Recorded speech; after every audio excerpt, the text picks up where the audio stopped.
Hi, if you want to watch exclusive content with hot girls that you won't watch on YouTube, namely where Naruto roasts Kushina and Mikoto and many other hot girls without restrictions, then visit my Boosty channel at the link in the description.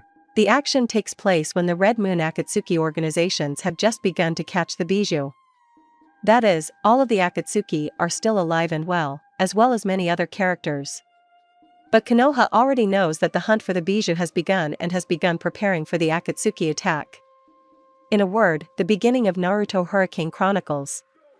Fairy tale before the Grand Magic Games.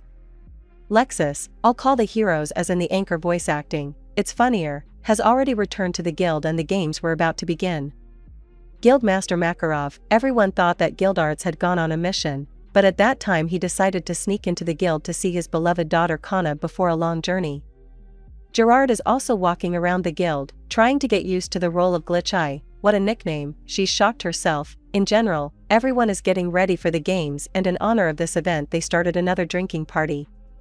The battle was in full swing, no one wanted to give in. Kakashi's team finally caught up with Tobi, but it was very difficult to defeat him. All attacks just passed by and Tobi seemed to be amused by this. He not only defended himself well but managed to counterattack. It was only visible how Naruto's clones disappeared one after another, even Kakashi's Sharingan had to be used to the fullest.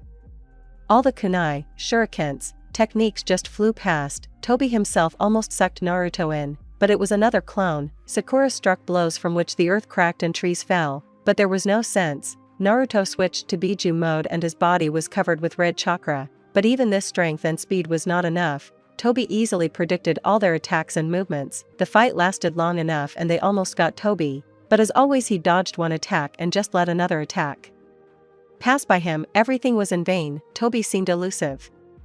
As I see, you have a lot of strength and energy. It's just bursting with energy.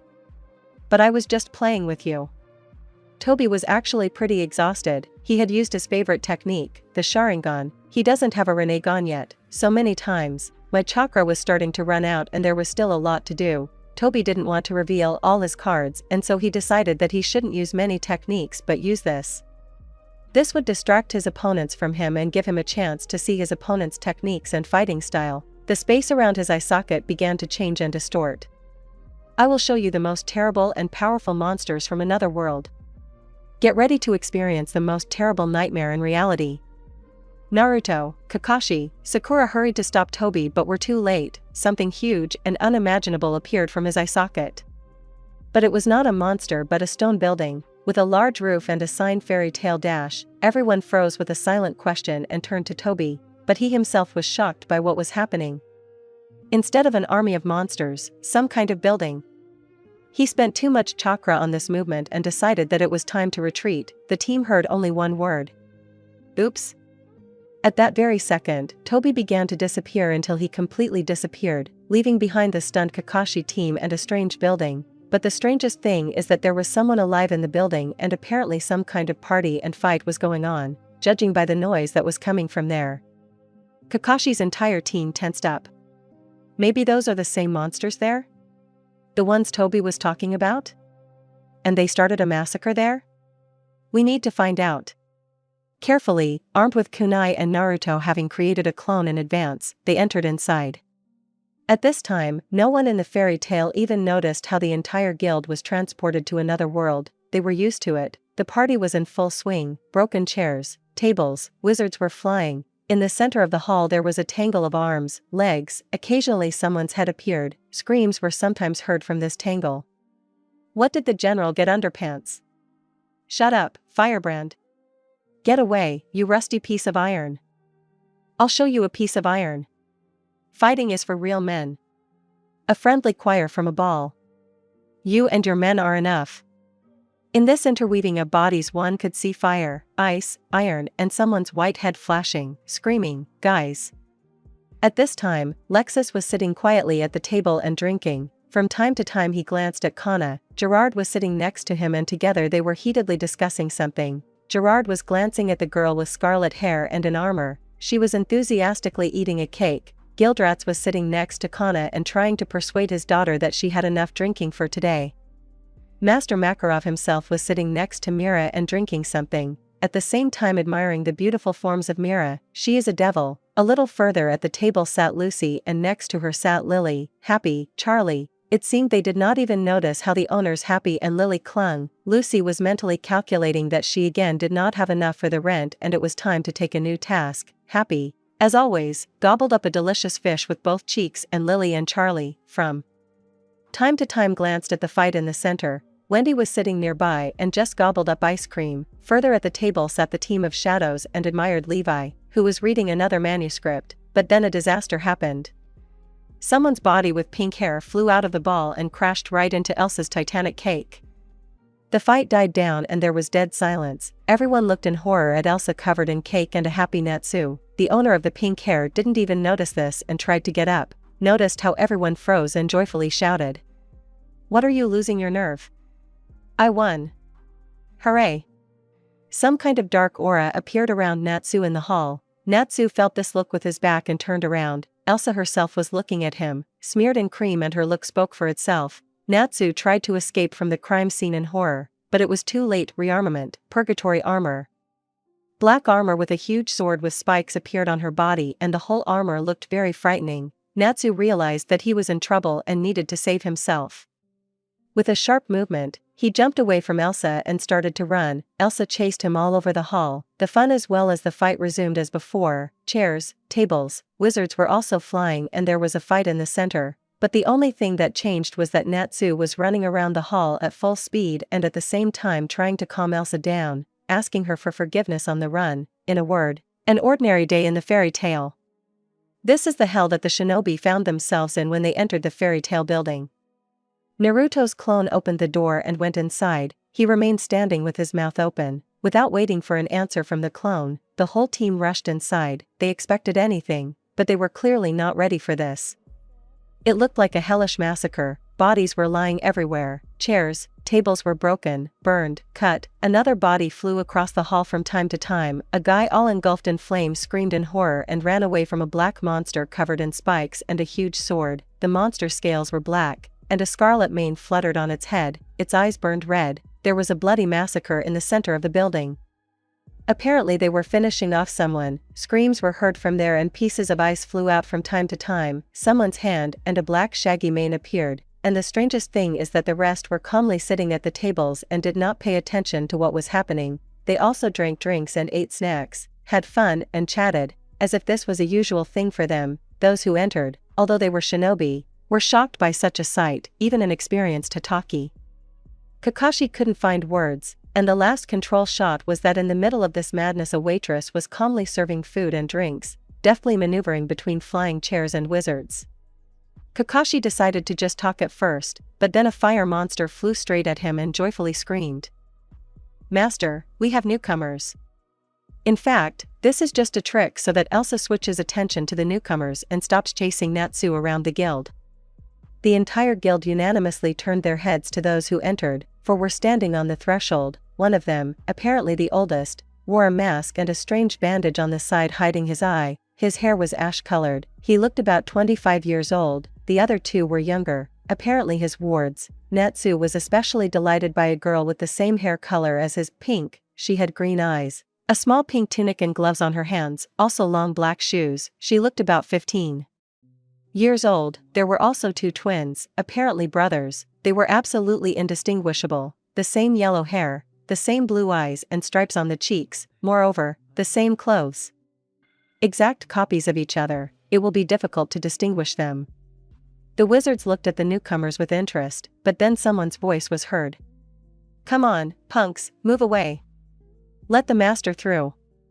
I want to say hello to the new guys." The crowd parted, making way for a small but cheerful old man, who was quickly approaching the new guys.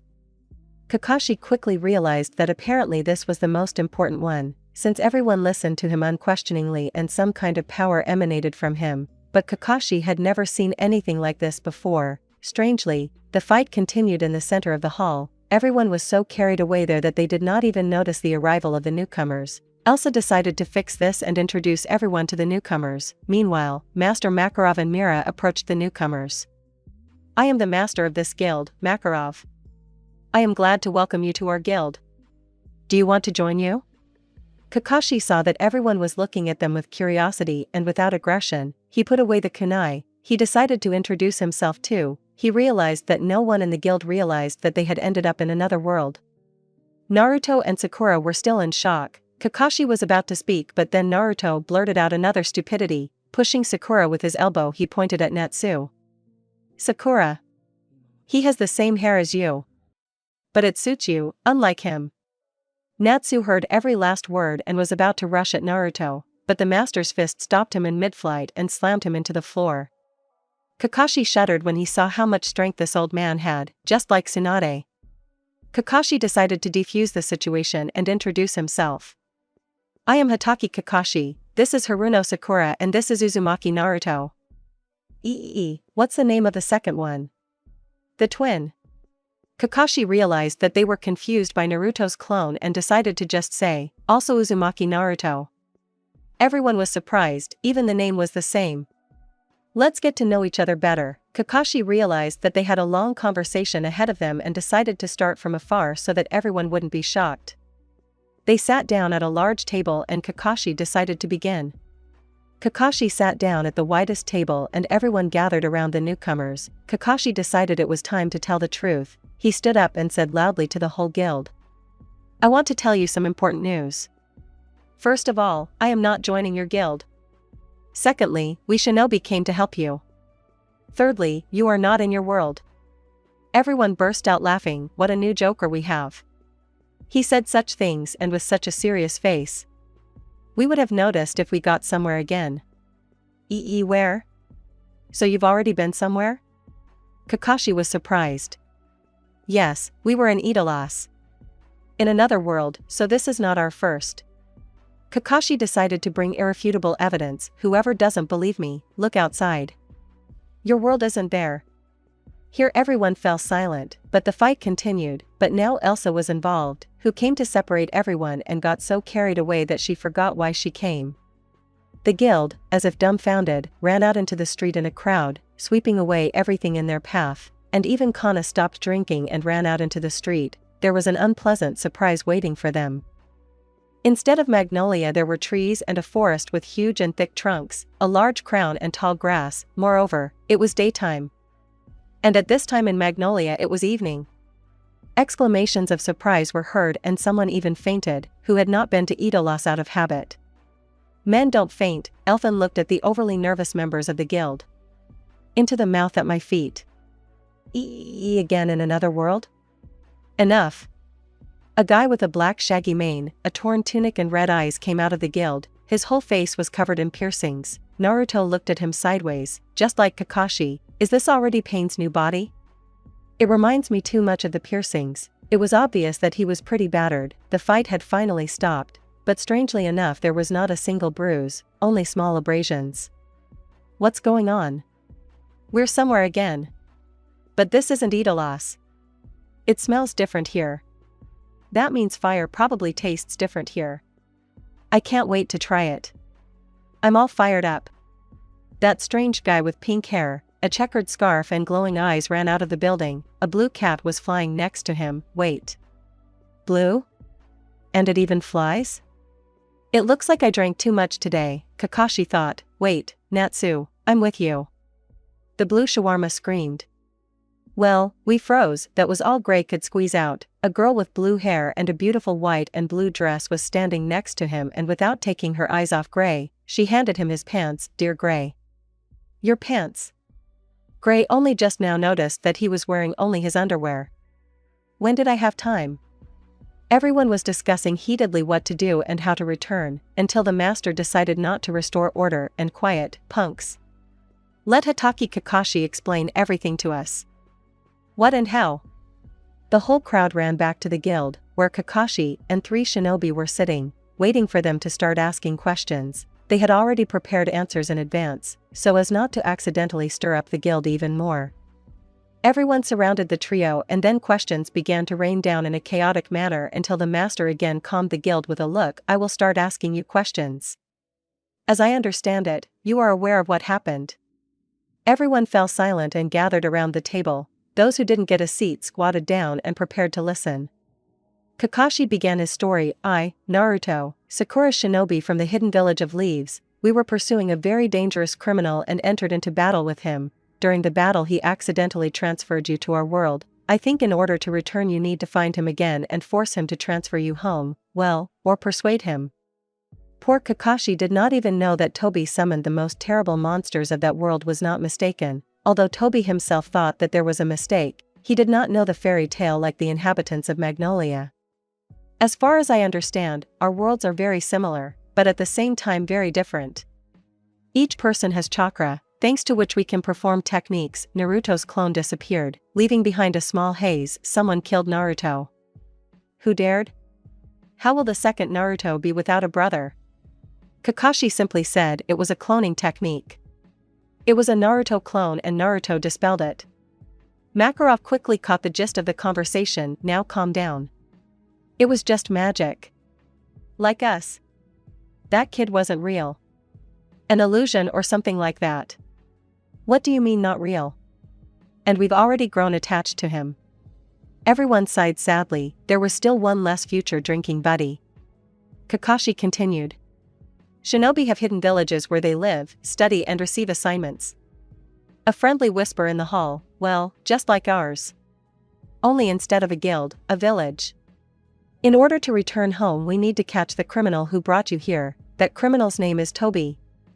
But I couldn't discuss this matter. Only the Hokage, the head of our village, can do that. We need to talk to her. We need to decide together how to catch him. He is very strong and it is difficult to catch him and he is in one gang. It is called Akatsuki. That is the real problem. There are only 9 of them but they are strong and they do mischief to everyone. Kakashi decided not to scare strangers and did not finish talking about Akatsuki. The voices in the crowd, well, it's like a dark guild, 6 people asking. So I suggest you help us catch Toby and his gang. Just gather the ambassadors to Konoha and we'll set off together. Makarov thought about it just like the whole guild. Everyone understood that they wouldn't be able to return home any other way. It was decided. We need to catch this Toby. All that was left was to choose who would go with him. He scanned the guild with his eyes and chose his victims. Natsu Dragneel, Elsa Scarlet, Gildats, Grey Frostbitten, Gajeel will go with me. I leave Laxus and Mira in charge. Everyone the master named was happy to explore this new world as quickly as possible. After all, this doesn't happen every day. Makarov waited until they got ready and the whole company together with Kakashi went to Konoha. If Kakashi had known how it would all end, he would have walked a kilometer around the fairy tale guild. Meanwhile, a small shadow appeared near the guild. It was the Akatsuki Zetsu spy. He came on Toby's orders to keep an eye on the guild, but Toby began to suspect something. The detachment moved quickly and at first they introduced themselves quietly, but then a real nightmare began. About 20 minutes passed and there was still a long way to go, as Kakashi said all day, so Elsa took a couple of cakes for the road and carried them right in front of her. The first one couldn't stand Natsu. He decided to take revenge on Naruto for how he spoke unflatteringly about his hair. As if by chance, approaching Naruto, he pretended to lose his balance and fell right on Naruto. The calculation turned out to be correct. Naruto, as expected, did not understand Natsu's plan and with all his might fell face first into a dirty puddle. The revenge was perfect. Thank you. You saved me from this puddle. But Naruto wasn't a fool either. Although he usually was dash, he quickly realized that the fall wasn't a simple accident and the only puddle on the way wasn't either. At that time Kakashi and Makarov went far ahead and didn't notice Natsu's maneuver and Naruto's fall. They looked back and realized that this was their chance to sort things out and they had been itching to punch each other in the face for a long time. Natsu because of the comparison of hair color and Naruto because the hair color reminded him of Sakura, but for some reason in the form of a guy, which really irritated him with this. Naruto started first. Multiple shadow cloning. About 20 clones of Naruto appeared. They all clenched their fists and rushed at Natsu, but Natsu did not lose his head. Fire Dragon Wing. A wave of fire covered the clones. Naruto himself barely managed to dodge, but when falling he made a fatal mistake and fell with all his might on Elsa and her cakes. Natsu immediately stopped casting his spell and ran with all his might to the master so that he could stop Elsa. Natsu knew Titania in a rage well. Unlike Naruto, although now Naruto will find out, Naruto noticed how Natsu ran headlong from him and stood up. "Are you running away already?" "Well, I never. It turns out you're a coward." Naruto decided to apologize to the girl he fell on, but when he turned to her he turned pale with horror. He understood why Natsu ran away so quickly, and everything inside him told him that he should do the same. Until that moment he thought that Sakura was the most terrible in anger, but he realized that he was wrong. A demon from the underworld was definitely looking at him now, apparently from its very depths, and he definitely came for his soul. A black and ominous aura appeared around Elsa, from a large amount of magical power and rage. Her hair rose above her head and swayed, her eyes burned with a red fire. It was clear that she was about to do something terrible. Naruto quickly realized that the best salvation from the enraged fury was to run away, and he had to run to their master, the same one where Natsu had run away earlier, having created multiple shadow clones. He hoped that she would be distracted by them and at that time he would be able to escape, but Elsa quickly realized how to find the real one. She saw that the clones disappeared from the slightest blows. Armor of the Queen of the Wind. She was so fast that the clones did not have time to react and quickly began to disappear one after another. Naruto realized that he would not have time to run at such a pace and thought a little. Transformation technique. He chose the first one that came to his mind, and it was Frostbitten Gray. At this time the real Gray heard someone's footsteps behind him and saw Natsu rushing at him with all his might. This time Natsu fell on Gray for real, which was to be expected if you were rushing headlong. Gray was glad of this circumstance. He was simply dying of boredom, and here was such an opportunity to fight. The rest could be caught up with later. Dazzle was walking slowly ahead of them. He had noticed what was going on behind his back for a long time, but decided that he had enough fighting for today, and no one asked him. He regretted leaving Lily in the guild and had already managed to get pretty hungry, but as luck would have it there was nothing edible. But then the smell of cake hit his nostrils. Elsa did not even suspect what her ill-fated cakes could lead to. Although Gazel would have preferred iron, but he had no choice. He turned around and followed the smell, but came across a fight that Natsu and Gray had already started. He decided to quietly go around it, but it was not there. Natsu smelled him. At this time the fake Gray, Naruto, ran forward and came across a fight, and everything started so well. Gray noticed himself and yelled in a bad voice, "Werewolf! Beat him!" Natsu and Gray pounced on Naruto. Naruto himself, taken by surprise, did not have time to dispel the technique and got hit, but did not lose his head and created 20 shadow clones. A mass massacre began, but it was difficult to guess where the real Gray was. Natsu's head appeared from the crowd and screamed, "They're beating ours!" The reaction of the tailed fairies to this phrase was simply automatic. Naruto finally dispelled the technique, so he himself got hit several times by his clones. They wanted to beat Gray. Elsa crashed into this crowd and Gazel jumped in. All these actions took place in just a couple of minutes, and Kakashi and Makar did not notice this yet and were sweetly talking about friendship and alliance. Sakura heard someone scream and ran to this scream. The fight was in full swing. They did not even notice how Gildarts appeared from behind. He was walking last all the time, ensuring the rear, and not in vain, but it was necessary to save these young men from each other. The fun continues and is gaining momentum. Gildarts came just in time. The fight was gaining momentum. Even Elsa got excited. From the ball of dust someone screamed from time to time, "Where did so many of them come from? And when they hit, they disappear so funny. Kill the twins." At this time, Sakura ran up and saw this sight. She wanted to intervene, but Gildarts stopped her with his hand. "Don't worry, now I will stop this senseless battle." He approached them and slowly said, "Calm down. I don't like holding back." Sakura looked hopefully at the only normal person. How cruelly mistaken she was. Gildarts came even closer, and then suddenly fire flew at him. Apparently Natsu in the heat of battle did not notice Gildarts. The reaction was lightning fast. Gildarts put his hand forward and cast a destruction spell. A very familiar situation. The fire divided into cubes and disintegrated. The destruction grid did not stop and covered the crowd. Only Elsa managed to jump back at the last second. After all, she had more experience in battles. The whole company disappeared. Gildarts sighed and said, "You went too far." Sakura froze in horror, as just now this most normal and adequate person from their company, not counting Master Makarov, killed almost all of his comrades and Naruto, and only because he wanted to break up a fight. Yes, he is scarier than Akatsuki, even they are not as cruel as he is. And after killing everyone, he only sighed and said that he went too far. Sakura screamed in grief. Naruto. Guildarts looked at her in surprise. Why are you screaming so loudly? They didn't die, just look.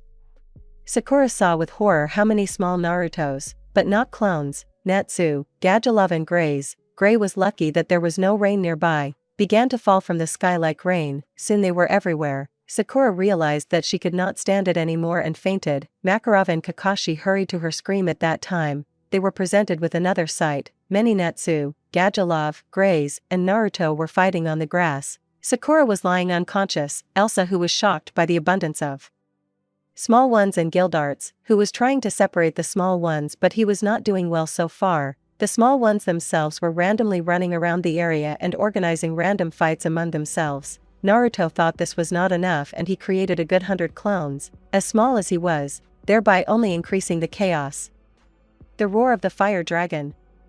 Iron dragon pillar. Ice hammer. Rasengan. Makarov silently looked at all this. He was used to such a sight. He had seen worse, but Kakashi for the first time in his life realized that part of his hair had turned gray, although it was not noticeable because of the color of his hair. Makarov simply enlarged his palm and with one blow killed all the little ones, thereby restoring order. Guildarts took advantage of the moment and cast a collective spell and everyone became the same, although everyone had bruises and cuffs. Finally, everyone calmed down and the whole company, under the stern gaze of Makarov, Guildarts, and Kakashi, dejectedly went to Konoha. Everyone was battered and felt guilty for the brawl. The desire to fight disappeared for a while. Finally they entered Konoha in a crowd. Everyone was surprised by such strange guests. Without wasting time, Kakashi's team headed with Makarov to the Hokage building. The rest remained in the corridor. The tension began to grow. Tsunade, as always, was sorting through piles of documents. She was almost finished when suddenly she heard a knock on the door. Enter openly. Kakashi, a battered Naruto, a pale Sakura and a little old man entered the door. If Tsunade had known how all this would end, she would have fenced Konoha with 10 barriers so that no one from Fairy Tail would ever be able to get inside. When the whole company entered the Hokage, Kakashi came up first and explained the essence of what was happening. Tsunade listened attentively and asked Makarov to sit down and tell everything firsthand. He sat down on a chair and began his story. I am Makarov, master of the Fairy Tail Guild. Our worlds are very similar. We, like you, carry out orders and get money for it. We also have other guilds. We have magical power and magic. As I understand it, it is similar to your so-called chakra and techniques. We just want to get back home as soon as possible, but we don't know anything about your world and about this criminal Tobi and his Akatsuki gang. Kakashi said that only he can get us back and he is very difficult to catch. So let us help you with his capture and you help us get back home. The offer is mutually beneficial.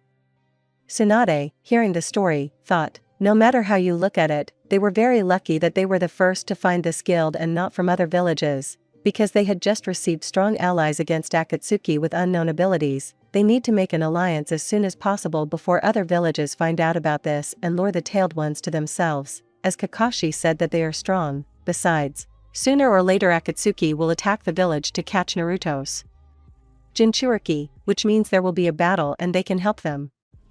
I agree.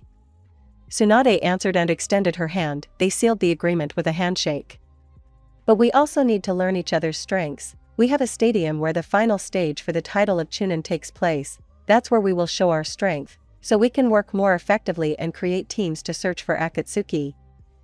I completely agree, but only a small part of the guild is with me. The main part remained in the Fairy Tail building. Tomorrow you will show the power of those who came and then the rest. We also need to decide what to do with the building of your guild, although you are on the territory of Konoha, but far from the village. Leave it to us, we will move the building of your guild closer to Konoha. Okay, I'm counting on you. Well, now we need to get to know each other better and sit at the same table. I suggest we get drunk. Tsunade was happy, because the end of the working day was far away and here was such a reason to run away. You must be tired from the journey and hungry. Shizuna wanted to complain that there was still a lot of work to do, but Tsunade pointed at Makarov. You don't want him to wait for me that long, do you? Shizune had to agree and everyone left the Hokage's office. The rest of the Fairy Tail had already gotten bored and wanted to start a fight, but when they saw the master they immediately changed their minds. The whole company went together to the Hokage's favorite eatery. The tables were already set there. all kinds of food and drinks were on the table. Everyone quickly sat down in their places and the table quickly emptied. After all, the wizards had an excellent appetite. Only poor Elsa saw that there were no pies, no cakes. She was slightly upset and ate her grief with sweets. Dazzle was also upset when instead of forks and spoons there were chopsticks. Dessert was cancelled. Makarov introduced his charges to Tsunade. This is Gildarts, he has destruction magic. Natsu Dragneel is a fire wizard. He didn't say that Natsu is a dragon slayer, because he realized that there are no dragons in this world. Elsa Scarlet, the magic of rearmament. Grey Frostbitten. Ice Wizard. Gazel Refrox, aka Gazel the Iron. Well, everything is clear here. After a hearty dinner, they were placed in a shinobi hotel. At the Hokage's expense, all the guys were in one large room, so that it would be easier to look after them. The room was spacious and bright. There was nothing superfluous: a small sofa, a table, a wardrobe, several beds, a shower. Elsa and Makar settled separately. Natsu immediately rushed to the showers. He had long dreamed of accepting him. Grey was next in line. Gildarts lay down on the couch and pulled out some book from his bosom, which Kakashi gave him to read. He immediately blushed and could not take his eyes off it. Gazel was bored and decided to go downstairs. There he noticed a small bar. All expenses were paid by the Hokage. He had a strange appearance, black mane, red eyes flickering in the dark, a sullen look. In a word, he had such an appearance that it was better not to mess with him. Sitting down at the table, he slowly began to drink some kind of drink. A shinobi approached him. It was obvious that he was from the Sand Village. He was drunk. Are you even a shinobi? I feel like you have no chakra. This is a hotel for shinobi only. You don't have a headband. What village are you even from? Dazzle decided to hold back for now, although the shinobi was asking for it. What do you care? Who am I and where am I from? Well, if that's what you want, then I'm from Fairy Tail and this is my sign. He showed his shoulder, on which the coat of arms was emblazoned. Are you satisfied? Fairy Tail? I've never heard of that village. There's probably only weaklings there. You don't even have chakra, so how are you going to make techniques? AAA? This was the last straw and Gazel's patience ran out. Instead of answering, he created an iron pillar and hit the stunned shinobi with it. He immediately lost consciousness, but then a scream was heard. Gazel saw that this drunkard had comrades. He hit Nabi. Hit him. 3 shinobi simultaneously threw kunai at him. Gazel grinned and didn't even try to dodge. All the kunai hit the target and bounced off. The shinobi were dumbfounded. It can't be. But what shocked them more was when Gazel caught one of the kunai and ate it in front of their eyes. The roar of the Iron Dragon. A wave of sharp blades flew at the surprised shinobi. 2 immediately lost consciousness from the wounds they received, and the third, more experienced one, managed to do the replacement technique. He attacked from behind and folded seals, but it was difficult to catch the Iron One by surprise because of his sense of smell. He realized that the enemy was behind his back and turned around. The shinobi said, the technique of fire, fireball. Dazzle only smiled ominously. He had seen fire so many times that he immediately realized that this fire was weak. After all, they often fought with Natsu, covered his body with iron scales. He met the fire directly. As he expected, the fire did not harm him. But the enemy was clearly in shock when he saw that Gazel began to look more like a demon than a human. After all, he had never seen anything like this before. His whole body was covered in metal. His eyes were red, and all this was complemented by his mane. The shinobi only whispered, "Mommy." And he ran out of the hotel as fast as he could. His cries could be heard in the distance. Demons. There are demons here. Dazzle looked around and sighed. Several walls were destroyed, broken furniture was lying everywhere, and frightened staff were running around. They had long been accustomed to the antics of shinobi, but they had never seen anything like this, and they would remember this for the rest of their lives. Makarov and the others immediately came running. In just less than a minute Gazel had arranged such a thing here, but the staff who arrived in time somehow calmed Makarov down, explaining that these guys were to blame themselves and had been annoying everyone for a long time and finally got what they deserved. At the same time, they wanted to save the hotel building. After all, the master was clearly not one of the weak, and if he starts to riot, then everyone will be in trouble. Everyone calmed down and went to their rooms, but already under the strict supervision of Makarov. Only far from Konoha, one shinobi was still running and shouting, "Demons! Save yourself if you can." The long-awaited night came and everyone fell asleep. A new day began. While everything was more or less calm, the Hokage reported about the night incident, but there were no casualties. The matter was swept away. It is not worth losing such valuable allies because of such a trifle. In the morning, Kakashi, Yamato, Naruto, Sakura, and Sai came to the stadium. The tailed ones were already waiting for them. They came early and were already warming up in full swing. The Hokage came to personally inspect the combat potential of the tailed ones, but now she arranged a party together with Master Makarov and the rest of the guild members. They were not against it, and now the party was in full swing. Seeing such a warm-up, those who came were very surprised. Not the word, they expected anything but this. Kakashi began to have a nervous tic. Naruto, without thinking twice, joined the party and began to gobble up both cheeks. Sai just looked at all this and tried to understand the logic. But there was no logic there. Smelled. Sakura didn't even know what to do. At first she wanted to drag Naruto away, but the Hokage ordered everyone to join the banquet. Yamato tried to argue, but one look from Tsunade was enough for him to immediately sit down at the table. It seemed that everyone had forgotten why they came here, but everything edible had been eaten, everything that could be drunk had been drunk, and the tailed ones finally decided that they could stretch their legs. That's when it all started. The first, as the second in strength, decided to show his strength. Guild arts. He aimed at a target in the distance and created a destruction spell. The target shattered into many pieces, as well as the wall behind it. A large hole formed in the stadium. Guild arts sighed. Overdone it again. All the fairies in the fairy tale did not pay attention to this destruction. They knew guild arts and were used to it, but the shinobi from Konoha were clearly in shock. They realized that if everyone in the fairy tale showed all their strength, then Konoha would have to be rebuilt from scratch. And then after that, Akatsuki would have nothing to do, except wander around the ruins. After talking with the Hokage, they decided to fence off the stadium with a powerful barrier so that Konoha would not suffer. Finally the barrier was created and the reviews went on. Elsa came out second. All the tailed ones immediately moved away from her, and the shinobi seeing this followed their example just in case, and they did the right thing. Elsa lit up and said, "Rearmament. Armor of the Thunder Queen." The shinobi saw how her armor changed and watched in surprise what would happen next. She swung her sword and thunder and lightning pierced the stadium, but this was only the beginning. Armor of the Fire Queen. This time she was breathing fire. The armor of the Sea Queen. Water gushed out in fountains.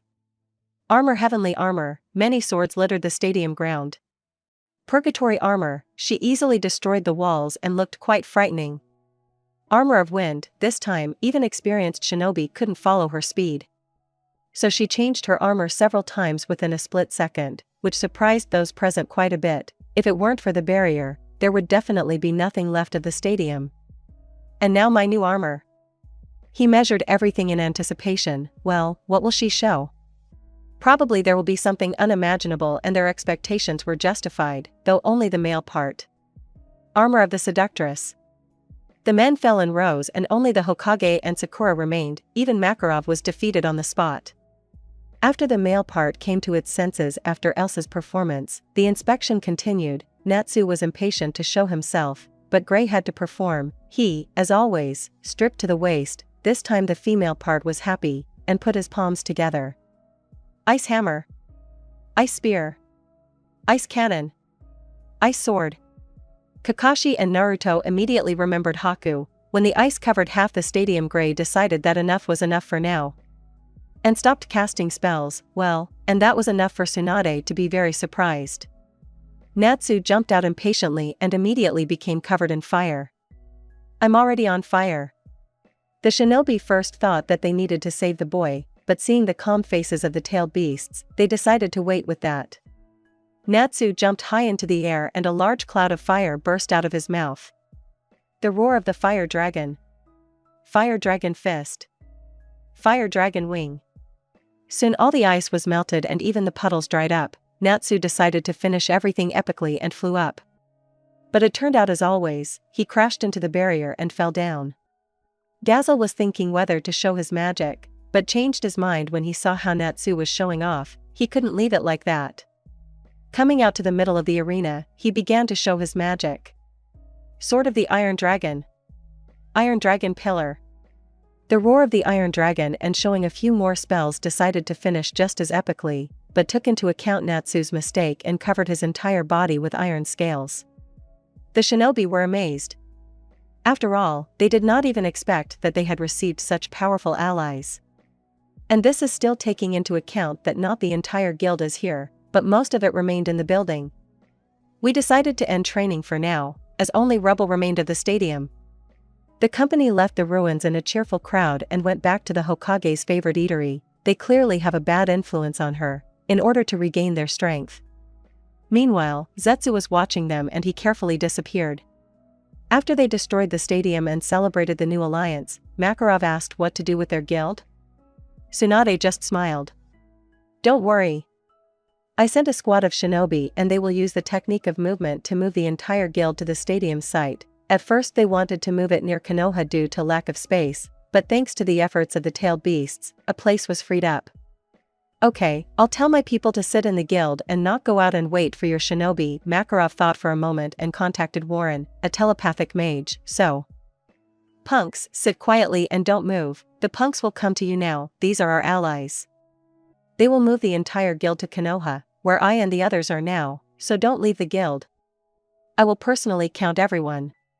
Meanwhile, everyone in the guild sat quietly. Since Lexus and Mira were left in charge, having heard the message, they began to wait. Soon strange guys approached them. They were dressed in strange cloaks with red clouds. There were 9 of them in total, among them only one girl, a strange guy with piercings, just like the second Gazelle, and red hair, a black and white guy. It looks like he ate something wrong. Since he clearly had something wrong with his appearance, he looked more like a plant.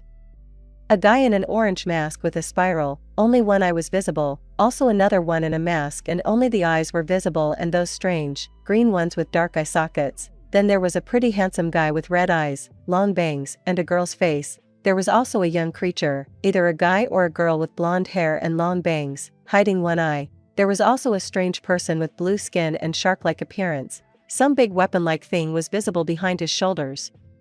His eyes were round and even stranger than the red-eyed guy. Also some strange little animal was sitting nearby, with a hump and a long tail resembling a scorpion's tail.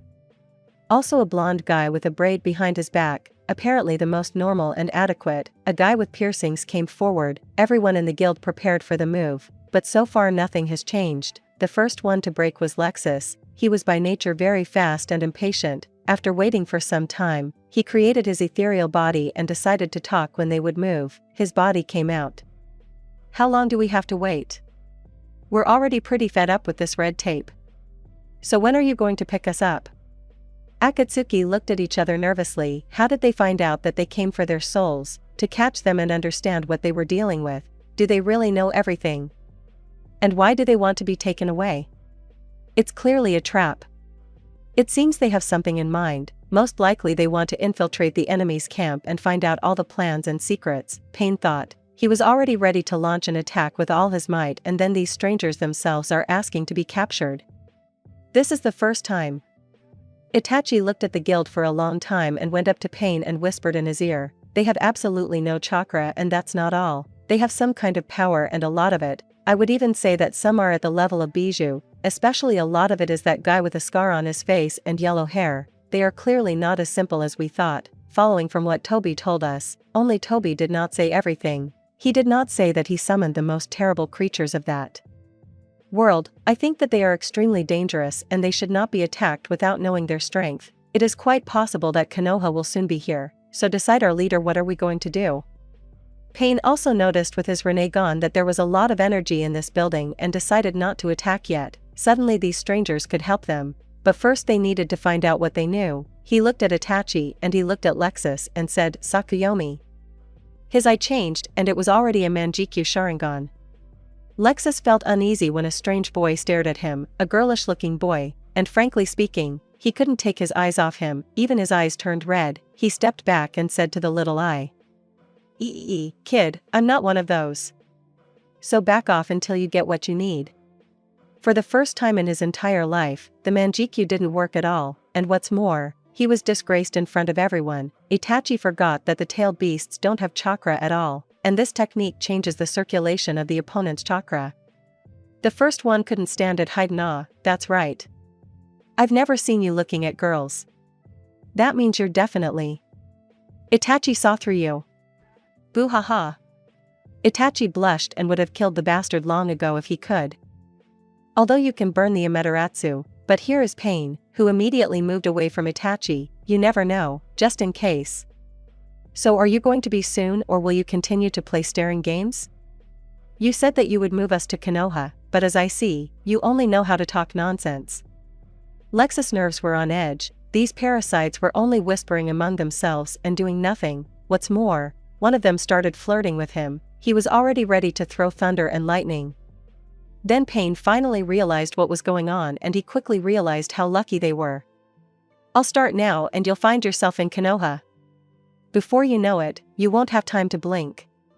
Pain just wanted to move the guild building to the Akatsuki lair when the whole building disappeared. Only Lexus, his ethereal body, remained. Konoha tried to quickly figure out Akatsuki. They were only beaten by a couple of seconds. But at least we'll catch him. After all, there's only one left and he apparently doesn't suspect anything, so catching him will be as easy as pie. Lexus watched as the guild building disappeared. Oh, I wish I had done that a long time ago. Always like that until you yell, you slackers won't lift a finger. Here Akatsuki was completely disappointed. The last hope, Lexus' ethereal body, disappeared. Pain looked angrily at Itachi, then at Toby, all because of him, and disappeared.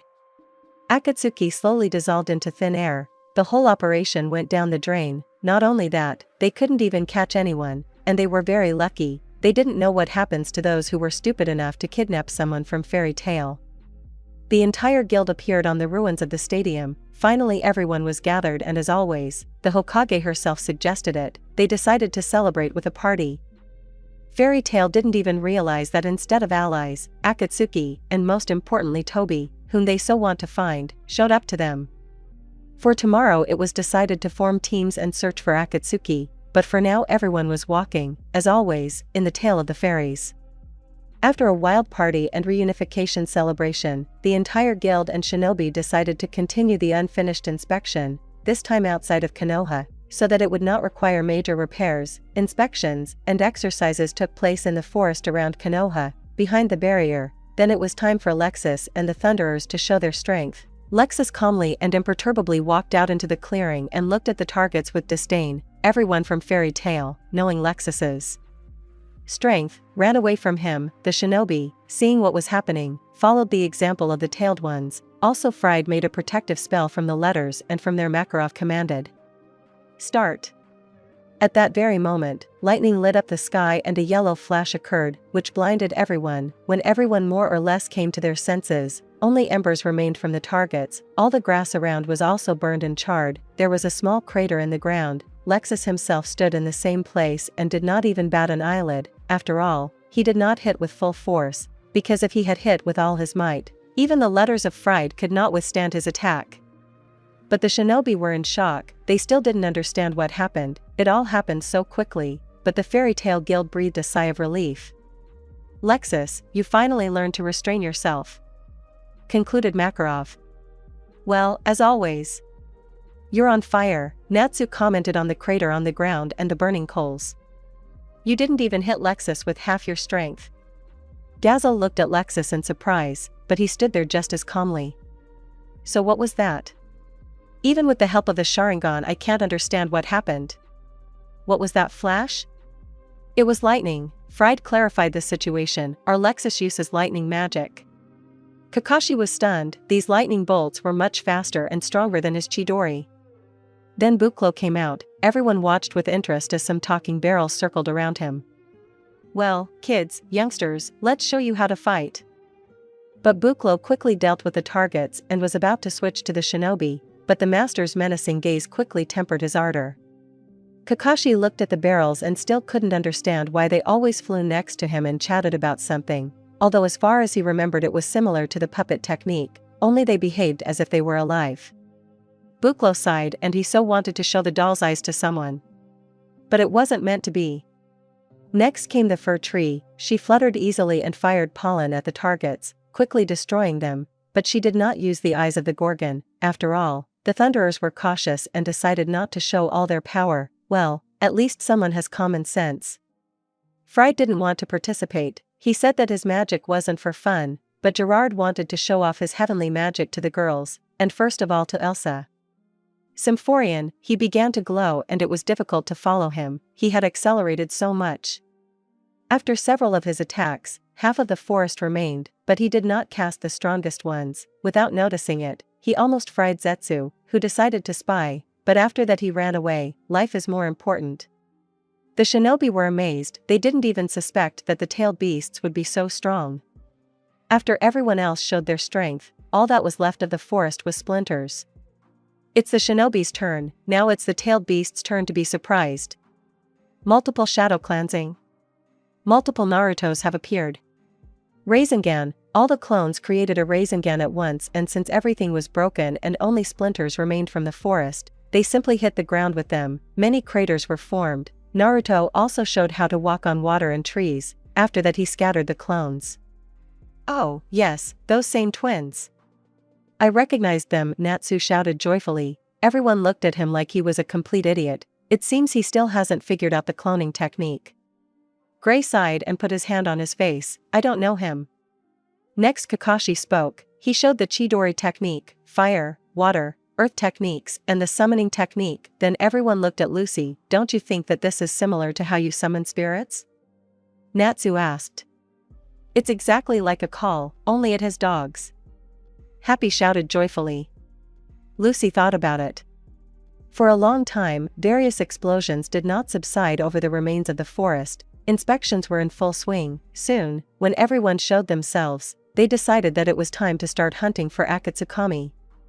Tsunade instructed Shikamaru to handle the distribution and share all the information with the tailed beasts. He was constantly watching the inspections and making notes to himself on how to most effectively assemble teams. Tomorrow I will name the team composition, but now let's go to Konoha and we will give you all the available information. After the inspection, everyone went to Konoha in a friendly company. Several times here and there among the fairy tale there were fights, but it seems even the shinobi got used to it and no one began to pay attention to it.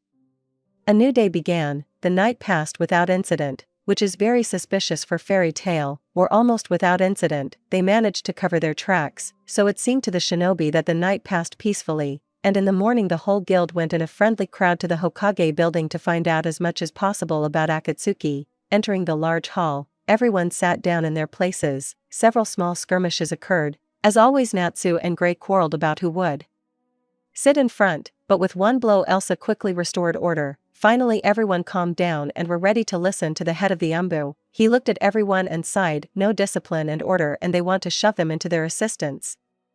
Is everyone here? Then let's begin. A large screen appeared in the middle of the hall and the first photograph appeared there. Everyone in the hall froze in surprise, especially Lexus. On the screen was that same man with red hair and piercings with strange eyes. The head of Umbu began to speak. This is the supposed leader of Akatsuki. His name is Pain. He is also the owner of the Rinnegan. Nothing is known about his abilities, but he is very dangerous and is in the class of criminals in the S rank. Also, as you can see, he has a lot of piercings and, but then Gazelle interrupted him, and that's all that is known? Yes, according to such a description, I will pass. I will only dye my hair red, but otherwise he is covered in piercings and has strange eyes. Everyone looked at Gazelle. He definitely looks like him in some way. He doesn't look like her at all, only the piercing. So sit down and shut up, Gazelle. I just like that we have a common hobby, piercing. Shut up, punks. What's there to talk about? This won't help us in battle. Makarov nodded to the head of Umbu and he continued. The picture changed and this time there was a handsome young man with red eyes. This is Uchiha Itachi. A very dangerous opponent. He has a Manjikyu Sharingan. He also owns many techniques, for example, Amaterasu and Sakuyomi. He also has a Susanna. Everyone in the Tale of the Fairies nodded, as if they understood everything he said, although no one understood anything, but then Natsu interrupted his speech. We didn't understand anything from what you said. What is Manjikyu Sharingan anyway? Susanna? Amaterasu? And how did you remember him? Tsukusaki. Tell us, we don't know anything about it. Everyone nodded again. The shinobi looked at each other and then Kakashi spoke. Forgive us. We didn't explain it to you. Well, how can I tell you? Manjikyu is the second stage of development of the Sharingan, and the Sharingan is a feature of the eyes that helps in combat. It helps to read the enemy's movements and copy techniques, and the Manjikyu Sharingan has techniques such as Amaterasu, a black flame that cannot be extinguished. Natsu joyfully shouted, "Fire!" And it's black, just like Belverin's. God killers. It's probably delicious. There was a sound of impact and a body falling. Shall we continue? The next technique is Sakuyomi. But against you, as I understand it, it is useless, since you have absolutely no chakra. I will simply say that you should not look him in the eyes. It is an illusion technique. Excellent. Well, at least one piece of good news. Susanna is an absolute defense. She has the Tatsuki sword and the Yata shield. The Tatsuki sword seals everything that pierces, although it is of such a size that if it pierces you, I think you don't need to seal it. The Yata shield reflects any attacks. Besides all this, he owns many techniques. So you have to be careful. And what else? He single-handedly slaughtered his entire clan. Except for his younger brother. From the crowd, a good guy, and he's definitely gay. Everyone looked around, but still didn't understand who said it. Lexus smiled to himself. They didn't catch him. Well, that's all the information on him. Next. A picture with a fish face and blue skin appeared. This is Hoshigate Kasame.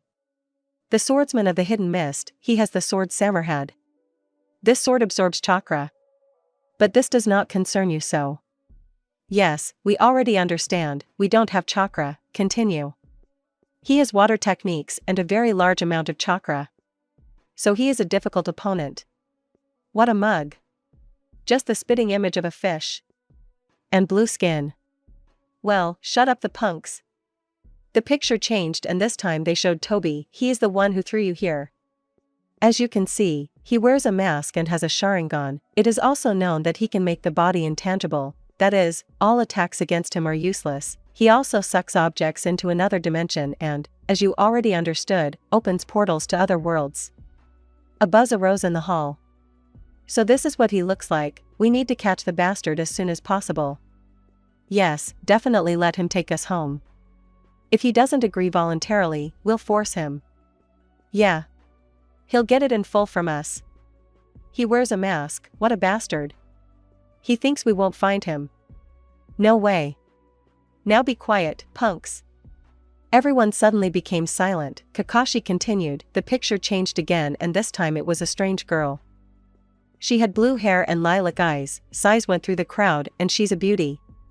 This is Conan. All that is known about her is that she has origami skills. That is, she can turn her body into paper and she also has explosive seals. That's all that is known. The picture changed again and this time they showed Deidara. This terrorist is a demolition man. He loves to blow everything up. His creation is clay. It can move and explodes at his will. What a bastard. An amateur demolitionist. Once again, someone from the fairy tale couldn't hold on. It was Natsu, who had just woken up after Elsa's blow. The sound of a blow and a body falling was heard again. So he won't know anything about the enemy at all. Next. The picture changed and this time the animal was unknown. It had an iron tail and a large humped body. According to our reports, this is Sasori. He has mastered the puppet technique and this is not his real body. Most likely it is his doll. This is all we know about him at the moment. The picture changed and this time there was a plant, mostly green, and the body or trunk was black and white. This is Zetsu. We don't know anything about it at all. Except for its appearance. The picture changed again and this time it was Kakuzo. This man always wears a mask. He also loves money. Voice from the crowd, who doesn't love them? As far as we know, he has mastery over several elements. Nothing else is known. The picture changed and this time it was Haydn. As far as we know, he is the bearer of the cult of the Jiangshan Sama. He is also extremely cruel, wears a scythe with 3 blades, and that's all. I have one question. Lexus came out of the crowd. The thing is that when you were gone, they came to our guild, but they didn't attack. They just wanted to move us somewhere. Why didn't Toby send us back then? He could have made his life a lot easier if he had just moved us back. As I understand it, they know that we are allies with Konoha, but we are still here, although it would be more logical to just send us back and thus not let us help you. That's how it is. I also think that they most likely found out about you, and I also find it strange that Toby didn't send you back, although he could have at any time. I think they are planning something, so be vigilant. Shikamaru nodded to the Hokage. She stood up and went to the middle of the hall. As you understand, we have a formidable opponent. So we will act together. Alone, we have less chance of winning. So Shikamaru will create teams, but not now, as we know that Akatsuki has split up and is going in pairs, so we need to find out who is with whom and then we will create the most suitable teams. This time Makarov stood up. As I understand it, it's like a dark guild, only they're called Akatsuki. So let's kick their asses and catch Toby and go home. That's our plan. This is brilliant. The master is right as always, he sees the root of the matter. A roar of approval was heard, the shinobi looked at each other, and this is their plan? And a brilliant one at that? The tailed ones joyfully ran out of the hall, sweeping away everything in their path. Let's have a party. Let's celebrate the creation of the teams. Hey, wait, we haven't created them yet, so how can we have a party at a time like this? Shikamaru was shocked by such frivolity. Let's party. Drink. Celebrate. A cheerful cry rang out. Tsunade was the first to rush to the door, pushing the tailed ones aside. Tsunade and you too? Well, we need to relieve the tension. That's an order. Yes, she needs to join our guild. Our man. Now that's what I call a leader. The tailed beasts happily began to support Tsunade. The entire guild, led by Tsunade and Makarov, rushed to the Hokage's favorite snack bar. As always, at the expense of Konoha's budget. It seemed she got along with them. Shikamaru concluded, but then noticed that he was left alone. All the other shinobi also raced to the same place where the tailed ones ran. Obviously it was for free. Meanwhile, in the Akatsuki lair, a shadow appeared. It was Zetsu. I report, they are very strong. I recorded their inspections and something else. So what? Pain became wary. They are rare alcoholics. Every day they drink more than all the Akatsuki in a year and still stand on their feet. So they need to be caught early in the morning, after drinking. That's when they are most defenseless. I think you're right. Let's put off catching the bijou for now. We first need to figure out what that idiot Toby summoned. I heard everything. Pain. Toby appeared out of nowhere. At first I thought that I was mistaken and accidentally summoned the wrong thing, but I increasingly understand that I was right. Genius, it only just dawned on me. The thing is that I summoned the most terrible monsters of that world. So we need them alive.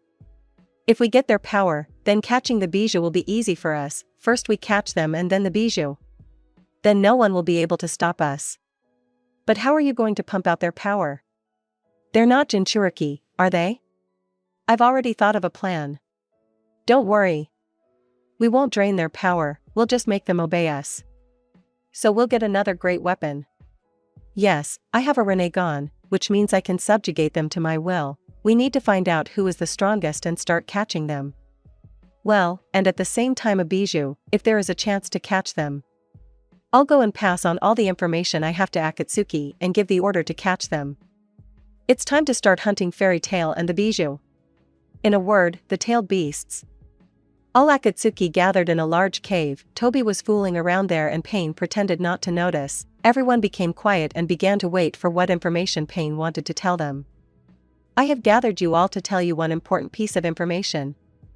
Thanks to our Toby, looked at him sideways, strange creatures have appeared in our world. The first time we were unlucky and they managed to get away, but thanks to Zetsu we have some information about them. An image appeared on the wall and it began to move. Soon everyone saw how the inspection of shinobi and tailed beasts was taking place. They have fun there. Maybe we should train like that too? Toby suggested. Exactly.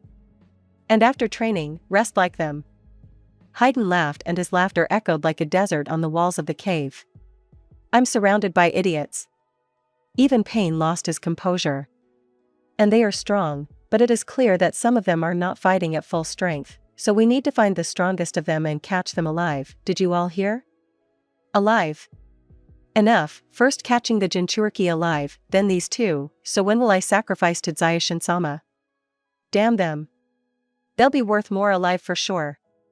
Although they haven't appeared on the lists yet, well, I'll wait. Kakuzu mentally calculated the future profit and his eyes lit up. Are you even listening to me? I told you to catch them alive for us. Pain had a hard time with such subordinates. My orders. Review the records and I'm sending Haiden and Kakuzu to Konoha. Catch at least one of those you saw. Move out today. I expect only positive results. The two in the shadows disappeared, leaving only those whose names were not mentioned. Are they sure they can handle it? Konoha is there, and there are these new guys. Itachi had a bad feeling, and for good reason. So what could happen to them? They are shinobi and S-class criminals. Haiden is immortal and Kakuzu has 4 elements and 4 hearts. So they will be quite enough, they don't have a chance. They didn't know what they were dealing with yet and that's why they sent only 2. Yes, but I wouldn't underestimate these newcomers. After all, I summoned something completely unknown. So you have to be careful. Don't worry about it, Toby, they're just some wizards, they're no match for us. We'll catch them quickly and then the bijou. Watch out, lest your self-confidence come back to haunt us. Do we have any ointment for burns? I almost got shoshlaged by that guy with the tattoo on his face when I was spying, so it hurts to sit. Pain just sighed and put his hand on his face. Having finished their conversation, Akatsuki went their separate ways. At this time in Konoha, training was in full swing. The Konoha people and the tails worked well together. Natsu especially amazed everyone when he ate the fire of a fire technique and didn't even choke. Ten Ten almost had a nervous breakdown when Gazelle bit her weapon in front of her. Not bad, the steel is pretty good, I'll tell you straight out the metal was excellent.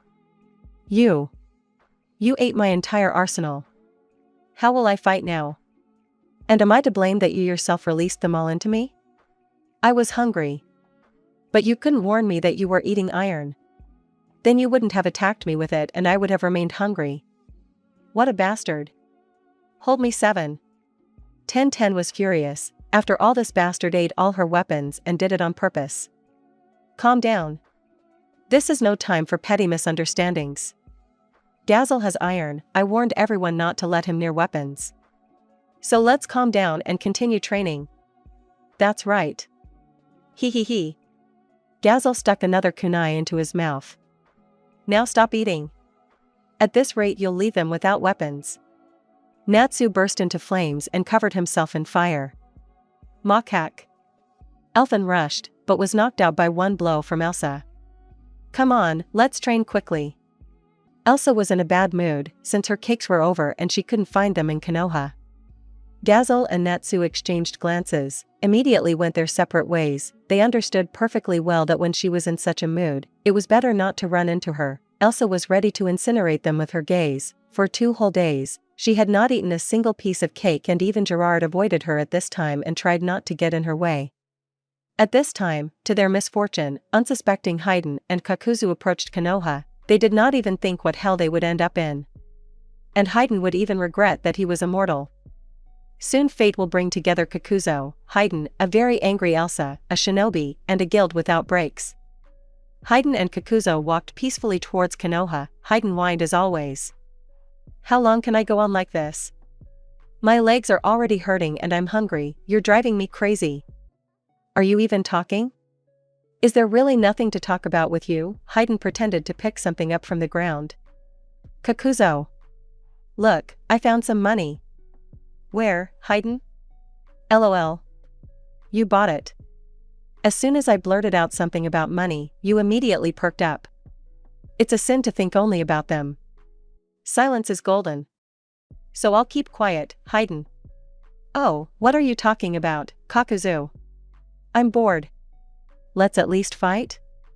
I don't want to waste time on you, it also costs me money. You've had enough of my money.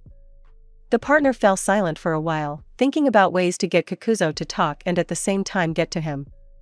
And how much do those we follow cost? Not at all. Then why did you come? For nothing? That's the order, shut up for at least a minute. On the way we'll stop by the fire temple. I need to earn some extra money, so we'll be a little late. After all, it's hard to be the treasurer of Akatsuki. Your part-time jobs again. It's a sin. You're a. Shut up and stomp. The couple walked towards the fire temple. In Konoha.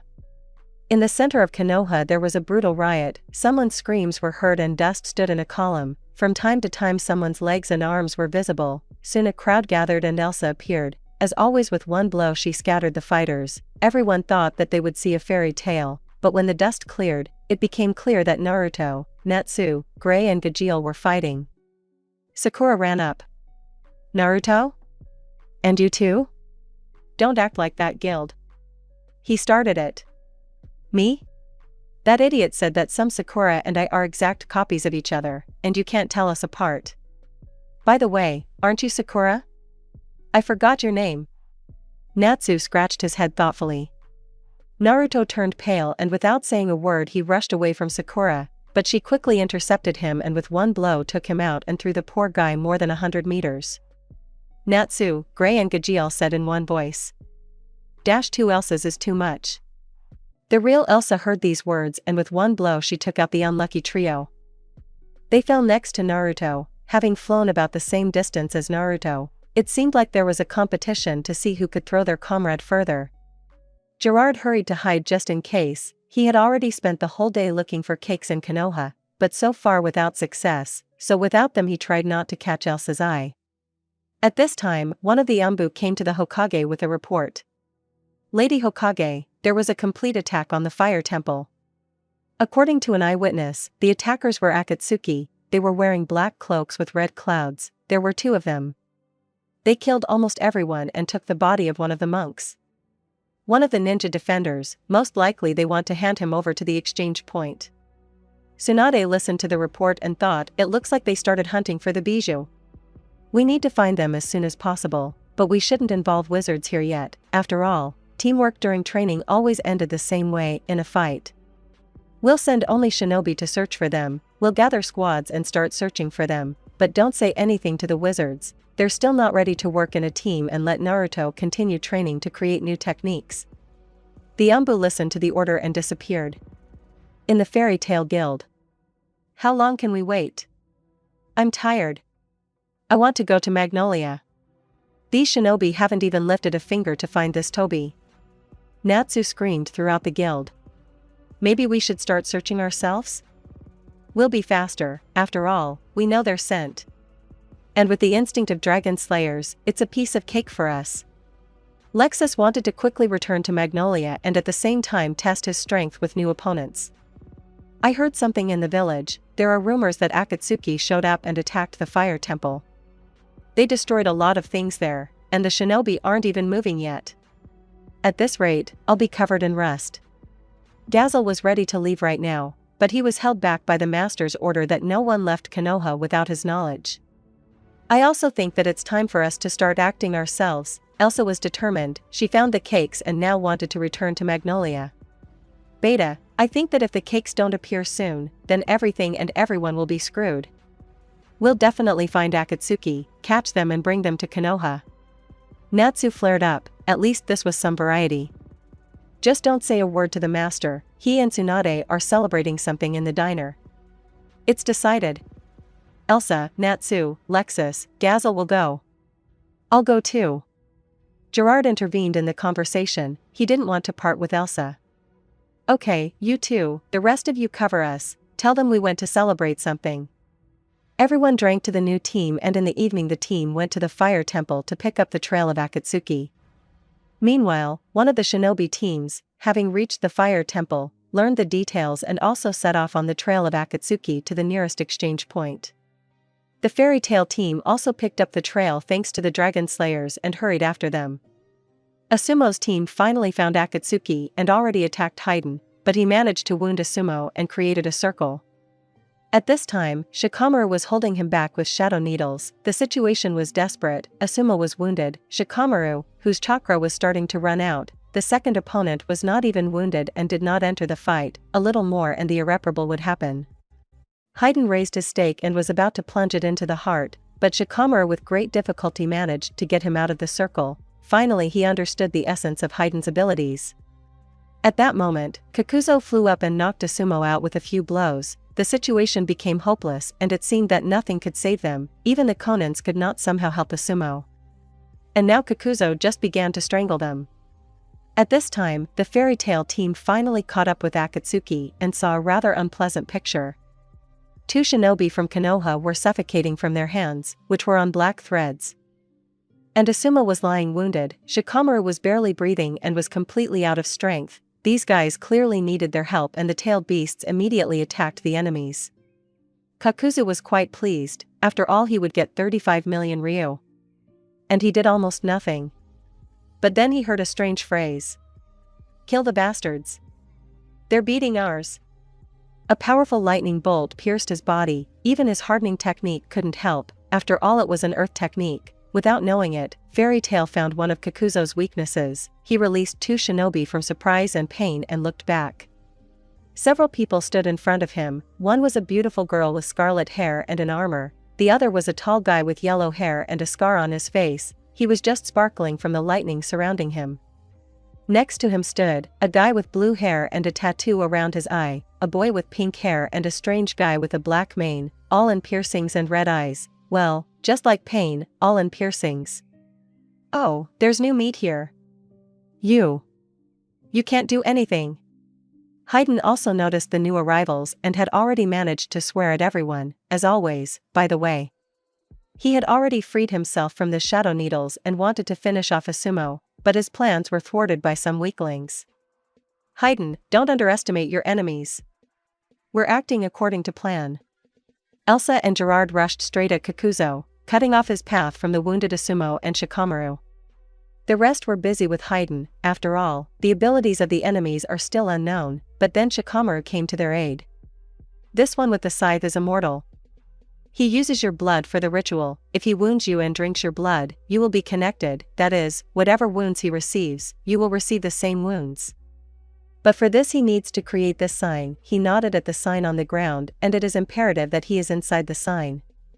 But since he is immortal, the wounds he receives will be nothing to him. That's not all. The second one is stronger than the first one.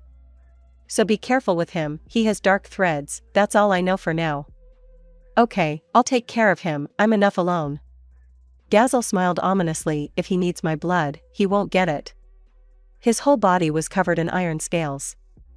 Iron dragon scales. "As you wish, Gazel, I will help Elsa and Gerard." Lexus disappeared in a flash of lightning and was already next to Elsa. "I'll help you, Iron. I'm on fire." Natsu covered his entire body with fire and began to resemble a torch. "So you are the ones Toby accidentally threw into our world? I don't feel any chakra in you, but you can use something like techniques." The prey itself came into our hands. Kakuzo quickly realized who they would have to deal with, unlike Haydn. "So it's them? It can't be you." As always, it took Haydn a long time to get it. Everyone froze and looked at each other, trying to assess their strength. They understood perfectly well that the enemy was strong and it was not worth taking unnecessary risks, but Lexus' command was heard. "Kill them. And off we go." Gazel created an iron pillar and attacked Haydn. He easily dodged it with his scythe, but Natsu was waiting for him from above. The roar of the fire dragon. Haydn wanted to change direction and dodge the flames, but while he was distracted by Natsu, Gajiel attacked him. Iron Dragon's roar. Haydn managed to do a replacement technique at the last second and hide behind a tree trunk, but Natsu smashed the tree into pieces with one blow. After all, the Dragon Slayer's sense of smell cannot be fooled by this. Haydn launched his scythe at Natsu. It slightly scratched him and a few drops of blood remained on it. Haydn pulled it towards himself, but Gazel intercepted it and began to eat it with great appetite. Haydn picked his jaw up off the floor only to scream at the top of his lungs. "My braid. You're A. And also A. And. Listen, I'm starting to like this guy. Thanks to him I learned a lot of new words today to pester you. Little head. I think I should take lessons from him. Damn you." Haydn was furious. Gazel finished his braid and looked around. Alas, there was nothing edible yet. "Well, I've eaten and my strength has returned. He. Hellish spears of the Iron Dragon. Scarlet Dragon Flame." Haydn, using chakra, wanted to climb a tree, thereby avoiding the attack, but then Gazel caught up with him. "Come on, Natsu. Fire Dragon Wing Strike. From such a strong blow, Haydn was thrown into the air. Gajeel, having got the moment, caught up with him before he recovered from Natsu's attack. Iron Dragon Sword. Haydn wanted to fight him off with a kunai, but the forces were unequal. The kunai simply flew into pieces and he lost his head for the second time that day. The rest was censored. Gazelle, what have you done? You killed him. Natsu was in shock. That's right. You fucked my head off. I'll bite you. Haydn's head screamed. How were you listening, Firebrand? He's immortal. Didn't you notice the fresh stitches on his neck? And he could barely move his head. Gazelle answered calmly. Natsu was shocked. After all, a talking head is a rare sight. Hey Kakuzo. Sew her back. Like last time. Haydn would have screamed for a long time, but then Gazelle came up and shoved a gag into his mouth. Meanwhile, the battle with Kakuzo has just begun. Kakuzo, unlike Haydn, held his ground against the tailed beast's many attacks, and he didn't even show his strength. However, like the tailed beasts, the opponents probed each other, trying to find all the strengths and weaknesses of the enemy. Finally, Kakuzo decided that he had enough of playing and threw off his cloak. Well, just like the second Grey the pervert. Don't even say it, Elsa, only Grey will be more beautiful. I'm not a pervert. Even Kakuzo couldn't endure their hints forever. Black threads began to emerge from his back. Tentacles. He's definitely a pervert. For the first time during the fight, Elsa pulled away from him. Finally, 4 black monsters with masks crawled out of his back, well, just copies of the hollows from Bleach. They surrounded Kakuzo, and many threads appeared from his hands and body, as well as from his mouth. What kind of abomination is this? Is it made of just these threads? Lexus looked at the ball of threads in confusion. What difference does it make? Just beat him and that's it. I'm rooting for you. Natsu, oddly enough, didn't interfere in the battle. You. Damn. Haydn twisted and spat out the gag, but Gazelle quickly returned the gag to its place. Gazelle and Natsu stood to the side and watched the fight as if it were some kind of performance. Why aren't you helping them? Shikamaru was shocked. They quickly dealt with Haydn, but why aren't they helping the others? Why? They'll handle it themselves, just watch. Gazelle sat down more comfortably and began to chew someone's kunai. Elsa, Lexus, and Gerard also decided that it was worth starting to fight in earnest. After all, the enemy was quite formidable and now, together with the masks, he was not alone. Kakuzo made a seal, the masks flew up and began to circle around him, and then flew at the tailed beasts and began to attack them with fire, lightning, water and wind. I'll take the mask with lightning. Lexus quickly found himself an opponent. He stood in front of this monster and absorbed his lightning. AAA, I'm with you. It's roasting like fire. I'm hungry. Natsu perked up and wanted to rush, but Laxus's lightning strike quickly calmed him down. Dazzle didn't even bat an eyelid and started on the shurikens, throwing them into his mouth like candy, checking the gag, since Haydn kept trying to spit it out to say everything he thought about them. Shikamaru, Asumo, and the others realized that it was better for them not to interfere in the fight. After all, they were wounded and there was almost no chakra left. What are you doing? Kakuzo noticed that his mask with lightning for some reason did not work against this boy. On the contrary, his power grew and grew. Are you recharging? It can't be. I think I'll take the mask with the wind. She's pretty fast, but I'm faster. With my heavenly magic. Gerard began to glow meteor. Now it was hard to follow him. Give me something to eat. Lexus and Gazelle are eating, but I can't. What kind of chaos is this? Natsu came to his senses and was eager to fight, or maybe just have lunch. Okay, take this mask for yourself, this is your opponent, and I'll take Kakuzo and the mask of water. Elsa decided that one Kakuzo would not be enough for her. Thunder Dragon halberd, lightning flashed and the defeated monster flew down. Likas decided that he had had enough lightning and now it was time to destroy the mask. Roar of the Thunder Dragon, the second attack finished off the monster, the mask was torn and split, the monster fell to the ground as a black blot. At this time Natsu was beating the mask with all his might and yelling, "Give me fire! You beast! Why so little? I'm hungry like a wolf, and there's no fire at all. Where's my fire? Natsu was unlucky. Kakuzo realized that Natsu wasn't afraid of fire and decided not to waste chakra on him, and therefore the fire mask stopped burning with fire. He decided that it would be better to attack someone else with fire. Only Natsu had other plans, realizing that he would not receive fire. Fire Dragon's Crushing Fist. Fire Dragon's Wing. The mask split, unable to withstand such a powerful attack, and a second black blot appeared on the ground. There are 2 monsters and Kakuzo left. Lexus, Gazelle, and Natsu were sitting on the grass with the wounded shinobi. They got out some food and had some kind of picnic, since Elsa, under threat of death, said not to interfere. Gerard got tired of running away from the mask. Suddenly a lilac seal appeared on the mask, which grew rapidly. Seal of self-destruction. The mask exploded and not even a blot remained from it. Having finished with the mask, Gerard joined the picnic. Elsa saw how brazenly everyone arranged a picnic. They didn't even invite her. Kakuzo, seeing how his masks were destroyed one after another, realized that it would be better if the last mask was at hand. The mask jumped towards Kakuzo and entered his body. Immediately many threads appeared from his body. The mask appeared on his side. And from his mouth and body appeared 8 tentacles consisting of threads. Elsa realized that it was dangerous to engage in close combat with him, since he could defend and attack at the same time. This sight was not for the faint of heart. What or who are you? Elsa had never seen anything like this, although she had fought with many opponents and seen everything. It's a pity, but you are useless to me. You have no chakra, so even if I take possession of your heart, I won't be able to use it. With your heart? Everything is clear with you. So you are a pervert and a womanizer. I will definitely not give my heart to someone like you. Elsa was outraged to the depths of her soul that she was offended by such a vulgar proposal. No, no. How much can you say? I'm not a pervert. Kakuzo had to justify himself for the first time in his life, and in front of an enemy, too. Yes, he is a complete pervert.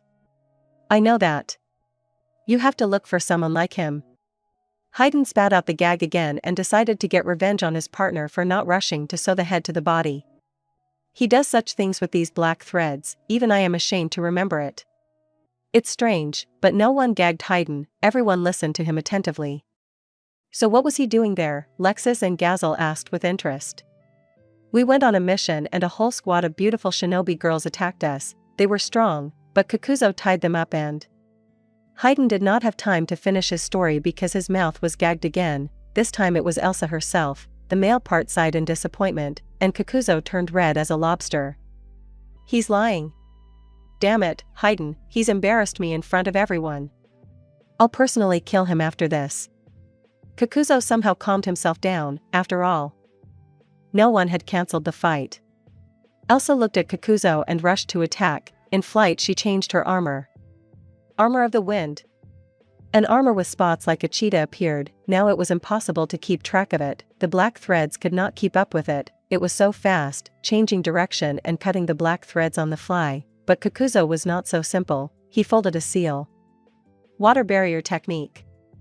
A barrier of water appeared around him, and Elsa changed her armor this time too. Armor of the Sea Queen. She easily cut through the barrier, but at that moment Kakuzo himself attacked her, grabbing her with his black threads. Purgatory armor. She became covered in black armor with spikes, and a huge sword with sharp serrations appeared. She cut through the threads with ease and accelerated, delivering crushing blows. Kakuzo had a hard time. After all, even his threads couldn't cope with such strong blows, but somehow, having managed to catch her by the legs and tied her hands. Now you're caught. Elsa immediately remembered the fight with Drummond on Skywolf Island. So that's it. He tied them up the same way and all this started. Haydn got rid of the gag again and decided to continue his story, but this time Gerard shut him up. Hearing Haydn's words, Elsa became furious and with one jerk freed herself, tearing off all the threads. Armor of the Thunder Queen. Kakuzo didn't even have time to perform the replacement technique before lightning struck him, immediately followed by a sword strike into the mask. The last mask cracked and broke. Oh you! Kakuzo tried to attack with threads again, but Elsa changed her weapon again. Heavenly armor. Circle of swords. Many swords attacked Kakuzo at the same time. He stopped almost all of them with the help of threads, and dodged the others, but this was only a distraction. While Kakuzo was distracted by the swords, he forgot about Elsa for a second. She took advantage of the moment and delivered a crushing blow to the solar plexus, and then to the jaw. Kakuzo thought he saw stars. Thunder Queen's armor and a lightning strike completed the attack. Kakuzo fell to the ground unconscious. Well done, Elsa. That's it. Gerard ran towards Elsa. What's taking so long? You could have done it faster. Likas looked at Elsa with displeasure. Although he was glad that Elsa was okay, he didn't show it. Meanwhile, Asumo's team tied up Kakuzo and sealed him with a special seal so that he could not escape and use chakra. Elsa approached the picnic and then she saw that everything was eaten. Only a bitten apple remained, and that was only because there was a worm in it. Yes, I will. Elsa roared and wanted to incinerate everyone, but then Gerard came up to her and held out a tray with a cake. We left it for you, Elsa. You love them so much. Where did you get it from? I've been looking for it for so long. Made to order. Gerard held out a tray and smiled. Elsa sat down on the grass and began to eat the cake with pleasure. Everyone laughed merrily, except Kakuzo and Haydn. A few minutes later the guys decided to go home. Everyone rested and had a snack. Haydn's body was sealed and taken with them. Asumo carried the captive Kakuzo. Gazel and Lexus decided to carry Haydn's head. While Lexus, they separated from the rest of the group and quietly removed the gag from Haydn. So what happens next? He caught them and? AAA, I remembered, so he tied them together the same way and it all started. Gazel and Lexus laughed. Can't be. I wouldn't have thought of that, but here he is. Haydn was also pleased. He finally found good listeners. The whole company finally reached Konoha. Gazel and Lexus walked behind and laughed like crazy. Kakuzo was red as a tomato. He understood why they were laughing so much. Finally Konoha. Akatsuki Lair. I recorded their entire fight. And not only that, Zetsu was spying as always. Okay, I'll take a look right now. Tobi and Zetsu went into the room, but soon loud laughter was heard from there. Kakuzo really is a pervert. It turns out he did such things. I thought he was only interested in money. Boo ha ha. Tobi rolled on the floor when he heard Haydn's whole story. Yes, Haydn tried. Now Kakuzo's reputation was hopelessly ruined. The Akatsuki had gathered for their leader to tell them important news, and finally he appeared and began to speak. Kidnapping.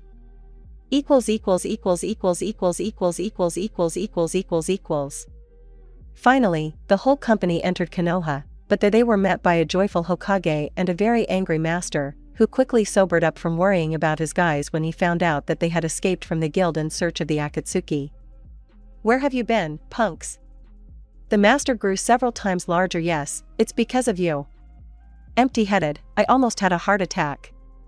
The tailed ones realized that they were in trouble and therefore they had to do something. We saved the lives of our comrades from Konoha. If it weren't for us, Akatsuki would have definitely killed them. And that's not all, we captured two of them, Kakuzo and Haydn. Well, not completely Haydn. The master looked puzzled and began to shrink again. I believed in you and knew that you could do it. And who said that they would perish without you? Tsunade decided to remind Makarov of his words. Is it true? I don't even remember. Makarov blushed. So where are the prisoners? The Hokage finally decided to look at the prisoners. She saw Kakuzo completely tied up, so he began to resemble a caterpillar, and when they brought Haydn's head, she looked at him in surprise. You said prisoners? But I only see one. And why did you bring this stinking head? Throw out this filth. Silently, Gazel pulled the gag out of Haydn's mouth. Haydn heard everything perfectly, especially the Hokage's words about him. I'm not dead yet, you. What kind of names did you call me? The gag was immediately returned to its place, and only then was it possible to stop Haydn's tirade. So he's alive? The Hokage's eye blinked nervously. After all, she was a medic shinobi, but this is something. Such a rare bastard is hard to kill. Gazel confirmed the obvious. Not only is he alive, as I can see, he feels pretty good. Makarov was also impressed. The trophies were handed over to the Umbu, who quickly took them to the interrogation room. I liked the kid, Lexus remembered Haydn. I'll ask you to give him to me later. He won't be able to cause any more harm anyway, but he'll make a good conversationalist. Yeah, not a bad guy, just a bit of a maniac, but now he's harmless. Gazelle agreed with Lexus. Well, now let's celebrate the capture of 2 Akatsuki and the fact that everyone returned alive. Tsunade got ahead of Makarov. After all, they got along. By the way, we found 30 million ryu at Kakuzo's. So we have money to celebrate this properly. My order, let's party until the morning. Makarov decided that it was worth putting in his word. That night, few people slept in the guild or in Konoha. A bad habit is contagious. Akatsuki Lair.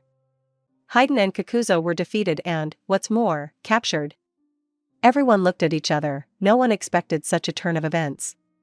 Fairy Tail helped a lot in the capture. If it weren't for them, Haydn and Kakuzo wouldn't have lost to them. They turned out to be stronger than we thought. We need to catch at least one of them. But preferably the strongest one.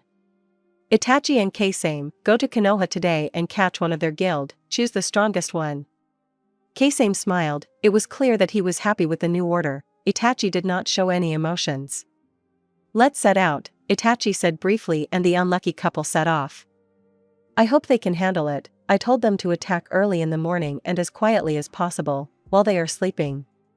They're just celebrating the capture of ours, so they'll be worthless in the morning. Zetsu was watching Konoha again. Well, that's fine. Tobi had no doubt in the success of Itachi and Keisame's mission. At this time, Itachi and Keisame approached Konoha. They successfully overcame the barrier and quietly entered Konoha using the transformation technique. The whole guild was sleeping peacefully, only one couldn't sleep. Joy was hungry and decided to go to Ichiraka Ramen, have a bite to eat. Naruto showed it to the whole guild and they often went there. After all, the ramen there was excellent. Itachi and Keisame also decided to go there. They had gone without breakfast and decided that they needed to have a snack before the fight. Joy entered the diner and sat down at a free chair. Besides him, at such an early hour, there were only 2 other customers who were already finishing their portions. Seeing Joy, they looked at each other, and one winked at the other. Aren't you by any chance the hero who caught the Akatsuki villains?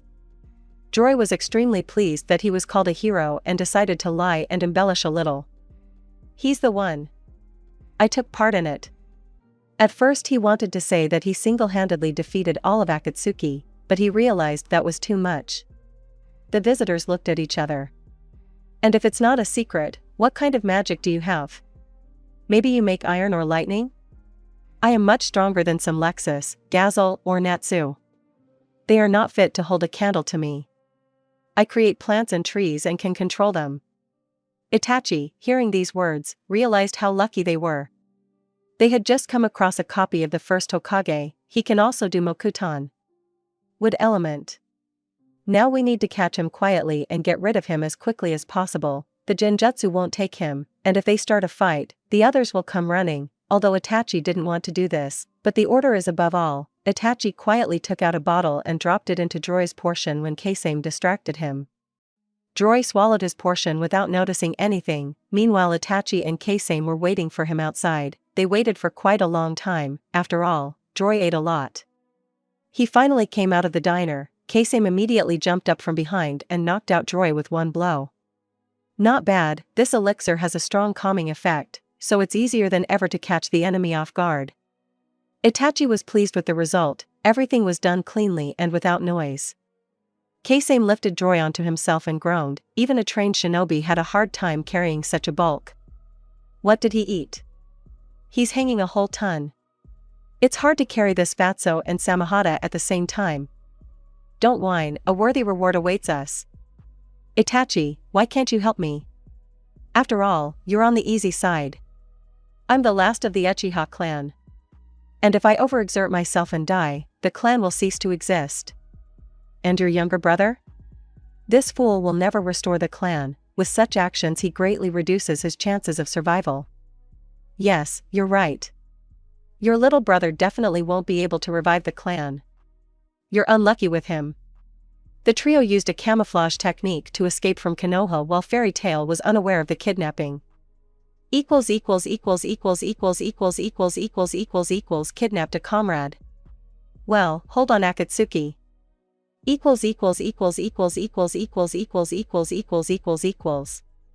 K-Same had been dragging Joy's carcass for half an hour, completely exhausted, which is not surprising, considering Joy's weight. Let's go back to the village and kidnap someone else. Easy. I'll die faster than I can carry him to the lair. Maybe I should carry Samurai? Itachi decided to help his partner at least with this, seeing how hard it was for him. You know that only I can hold it in my hands. Maybe you'd better take this one? Joy held out the carcass. I can't even lift something like that. After all, I'm not made to carry such heavy things. K-Same cursed, understanding partly that Itachi was right. After all, Itachi had a rather fragile physique and it was obvious that even if he miraculously lifted such a carcass, he wouldn't get far with it. It's really bad luck to get a partner with such a fragile build, K-Same sighed crushingly. Here the partners saw a savior in the sky. They flew like an angel to help them. A large white bird landed right in front of them. Their savior Deidara was sitting on it. An explosion is an art. Now that's what I call beauty. In short, Pain sent me to help you. He saw that the one you caught was very healthy and heavy, so I could be useful to you. But the trouble is that the bird can only lift 2. Deidara was lying brazenly, and I left the clay in the lair. So I'll only take K-Same, he's too tired and out of breath, and Itachi will get there himself. Deidara decided to take advantage of the situation and at least get a little revenge on Itachi for losing. Are you sure that the bird can only hold 3? Itachi asked suspiciously. He remembered very well that Deidara's bird had once held 6 Akatsuki at once when they were flying on it during a drinking party for more. Absolutely. I wouldn't know, because I created it. So you have to go on foot? Yes, I'll get there on foot before you. He turned into a raven and flew away. Enough of the show-off, Deidara said discontentedly. K-Same settled comfortably on the bird's back, and the carcass was thrown into the bird's mouth. The bird took off with difficulty with such a burden and flew towards the Akatsuki lair. At the same time, the guild was just starting to wake up after the party. While no one had noticed the disappearance yet, everyone was coming to their senses, looking for water and something to drink. Jet woke up, but did not find Joy nearby. Apparently he went to have a snack, Jet thought, and decided not to look for him for now. Hey, what's going on? Where are all our chairs? I forgot, we broke them when we had a competition to see who had the strongest head. Oh, right, and why are the tables broken? Well, that's how they checked the heads of those who made it to the finals. And who won? We don't remember. We drank too much. Well, at least someone had to remember. I remember. Everyone turned around at the sound of the voice and saw that Gazelle was standing there and smiling. Probably you? Judging by the fact that you're smiling so happily? There were no winners, everything that could be tested to see who had a stronger head ended, but I would have definitely won. Gazelle smiled and it was clear that he was very pleased. In the guild, everyone more or less began to come to their senses when a shinobi from the Hokage came with the latest news. Tsunade herself asked to convey that the prisoners were interrogated, but they could not obtain any information. One is silent all the time and the other cannot be made to remain silent, but all the time he says something that we do not need. Therefore, we used the most terrible torture. We noticed that Kakuzo cannot stand Hayden's chatter. To be honest, no one can stand it. We left these two alone. We hope that there will be a result soon. Makarov thought to himself that this was too cruel. He remembered that Hayden spoke incessantly and the main thing was that he was the one speaking. Good. I honestly hoped that we would be able to catch this Toby within a few days. Well, we'll have to wait. Jet noticed that Joy was nowhere to be found. At first he thought that Joy had gone to have a snack, but after running around all the eateries he still couldn't find him. Someone advised him to ask the Dragon Slayers for help, because they have an excellent sense of smell and they will quickly find him, wherever he is. Jet immediately ran to look for Natsu. After all, he considered Wendy too small, and he would never run to Gazelle. Natsu was sitting at a table with Lucy and Happy and was talking about something cheerfully. Quietly approaching Natsu, he asked him to help search for Joy. I think he's somewhere feasting right now. But if you're so worried about him, then I'll help you find him, Natsu was determined. Hey people, has anyone seen Joy today? Natsu shouted into the crowd. Everyone looked at each other, looking for Joy in the crowd, but he was not visible. Well then he's not in the guild. Happy, you're with me. We're announcing a contest to find Joy. The whole guild is participating. Whoever finds him first is the best detective. The whole guild was alarmed and fired up with the idea of searching. Look for it like a man. Elfin yelled and immediately got hit on the head with a fan. You're getting on my nerves with your men. Alachka continued to beat Elfin. The entire guild rushed to the exit. The dragon slayers took up the trail. Only Wendy did not participate in this. Dazzle and Natsu rushed along the trail, while looping, in order to confuse those who followed them. We arrived at the Ichiraka ramen eatery almost at the same time, stopped and took a breath. There was a painfully familiar smell, Akatsuki. Dazzle and Natsu immediately ran into the diner and began to ask questions, having learned that Joy was here and approximately when he left here. Having picked up the trail, they quickly ran along it. They were silent the whole way. When they ran outside of Konoha, but then the trail broke off and was lost right in the sky. Those bastards, they kidnapped him. There were 2 of them, and one was carrying Joy, but then the third one flew in and carried Joy away along with the others. Dazzle quickly realized what had happened. We need to tell our people this as quickly as possible. Natsu ran to the guild. Dazzle looked around. There was something suspicious in this place, as if someone was watching them. There was no one, but there was a strange smell, alien, not even similar to human, rather it smells like a plant and earth. Without showing any sign, he left, as if he hadn't noticed that he was being followed. Soon the entire guild was in an uproar and wanted to rush in pursuit, but the Hokage did not let them go and said that they needed to assemble a team. This was the only way they could avoid new kidnappings and save their comrade. Why did they kidnap him? Levi cried on Jet's chest. Dazzle only chuckled in displeasure. Soon Tsunade and Makarov assembled a team, which consisted of Hatake Kakashi, Haruno Sakura, Naru Shikamaru, Hugo Neji, Uzumaki Naruto, who finally completed his new technique, and the fairy tale team: Gerard, Elsa, Reigns, Natsu, Dazzle and Lexus. Everyone looks at each other. After all, the teams were very strong, as were the opponents. Isn't that too much? Lucy asked. Not at all, there are very dangerous and strong enemies there. The shinobi team and fairy tale looked at each other and chuckled. Why is he there? He's a weakling. Natsu noticed Naruto. Why is he there? He'll ruin everything. Naruto started to get indignant. The sound of blows was heard. Natsu and Naruto immediately fell silent, rubbing their bruises. Elsa and Sakura looked at each other and smiled. This is just like kindergarten. Well, let's go, Kakashi said and smiled imperceptibly. Then a shinobi from Umbu came running, all excited and sweating. Kakuzo reported and laid out everything he knew. He only asked that Haiden be shut up and given a sedative.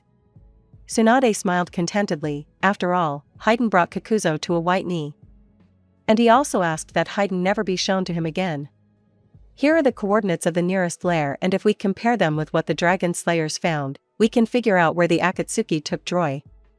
After looking at the map, Shikamaru thought for a long time and finally came up with the most likely location of the lair.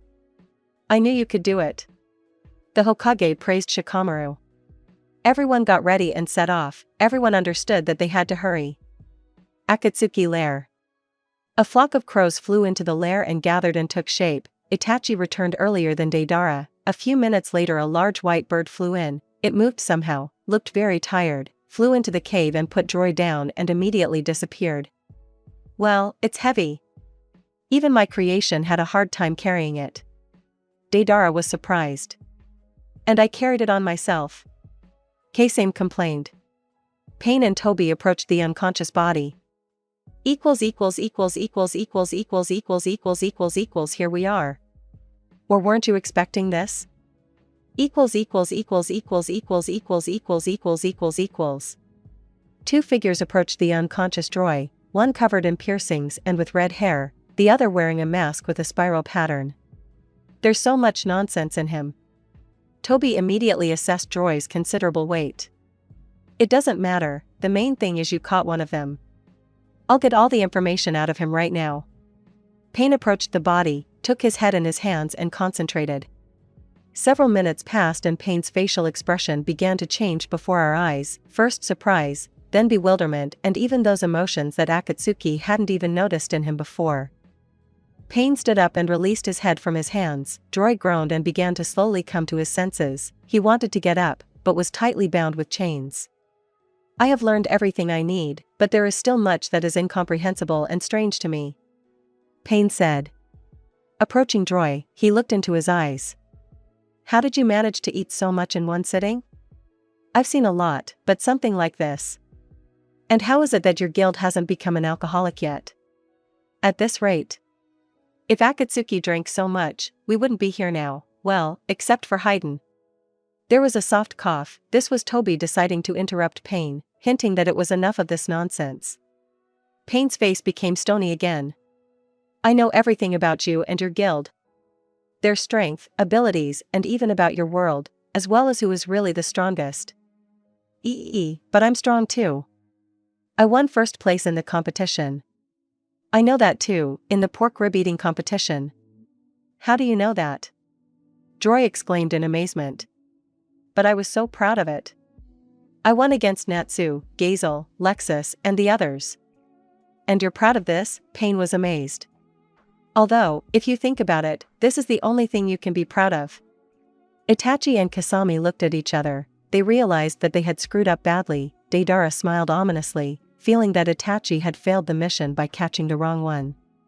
Payne's head was spinning from the abundance of unnecessary information. He saw what and who liked to eat. He knew that Elsa was crazy about strawberry cakes, and Natsu loved to eat fire. There was also a lot of strange and incomprehensible, but alas, almost all the information, as he understood, was related to food, only a little useful information among this trash, and so he learned Zetsu.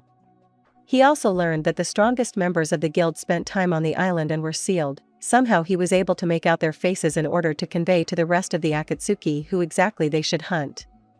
But all this took several hours. What a mess you have in your head. I'll give you some advice, go see a doctor, you clearly have problems. Payne felt sick, too much for him today. Joy looked in surprise from Toby to Payne, and then to the others. Where am I and who are you? When there was a lecture about Akatsuki, he was having dinner and missed it. Are you even normal? Don't you see where you've ended up? Deidara flared up. He expected a lot, but not such a stupid question. We kidnapped you, fool. Well, I get it. And when is dinner? Joy asked with interest. There was a dead silence. All the Akatsuki looked at each other. They expected pleas for mercy, crying, screaming, threats, but certainly not this. So when's dinner? I'm so hungry, it's like I haven't eaten anything for a year. Prisoners are actually fed. Joy was surprised by the kidnapper's slow-wittedness. You won't get any dinner. Consider that we'll torture you like this. You won't die of hunger, but at least you'll lose weight. Toby broke the silence and decided to take matters into his own hands. No. So? What are we going to do with him and where are we going to put him? Itachi asked. He already regretted dragging him here. To the underground dungeon, lock him there, and then we'll decide what to do with him. I'm not finished with him yet. Payne came to his senses and began giving commands. Expect more guests. As I understand it, this guild doesn't abandon its own. Kasame lifted the carcass again and headed into the dungeon. Deidara once again created a small bird and launched it into the sky. We covered our tracks well. They will hardly be able to find us, and even if they can, they will come straight to us. Toby looked at the bird with apprehension. Although it is unlikely that they will follow someone like him, we will set a trap and wait for those who come and take them prisoner. Sasori, Deidara, prepare traps. I think you are enough to catch those who come for him. Don't let us down. Payne finished giving orders. The others left the lair and disappeared. Only Deidara and Sasori remained. Why didn't he leave Itachi and Kasame? They captured the wrong guy. Deidara began to get indignant and complain, but first he made sure that their leader was definitely not there. What time is it to whine? You're a shinobi, follow orders and shut up. Sasori was starting to lose patience. The bird flew up and exploded, showering Sasori with debris. If you say that art is an explosion, then I will definitely kill you. Sasori hissed angrily, removing pieces of stone from the doll. I'm quiet, the blonde said quietly, and the couple began to prepare traps. At this time, the Fairy Tail and Konoha teams were rapidly approaching the lair. The dragon slayers also picked up the trail, and now they knew exactly where the lair was. Are they really going to lead us to the Akatsuki?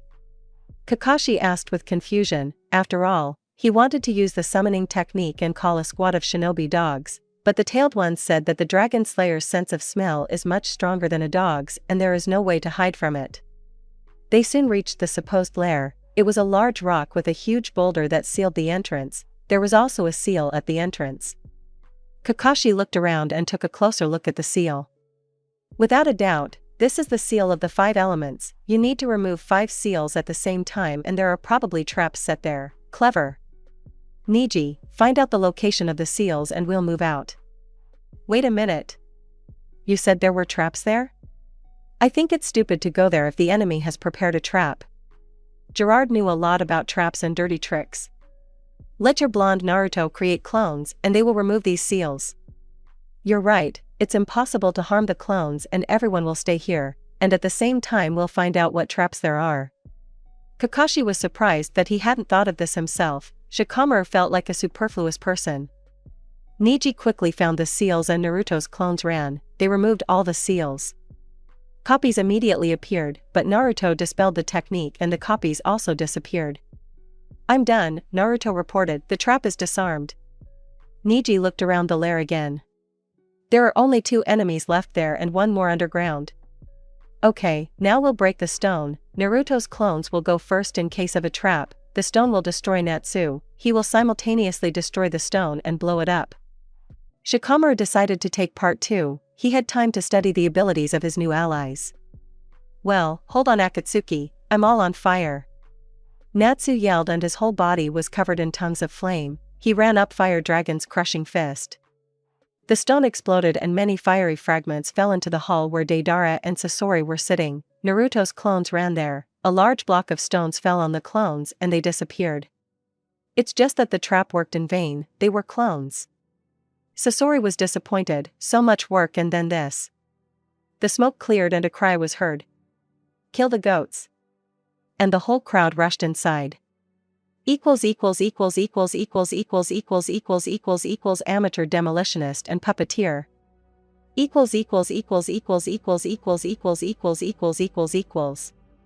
When everyone ran inside at the same time, they saw in the semi-darkness a young guy with long blonde hair and long bangs. He was on a large white bird. On the ground there was a second opponent, more like a turtle with a long tail.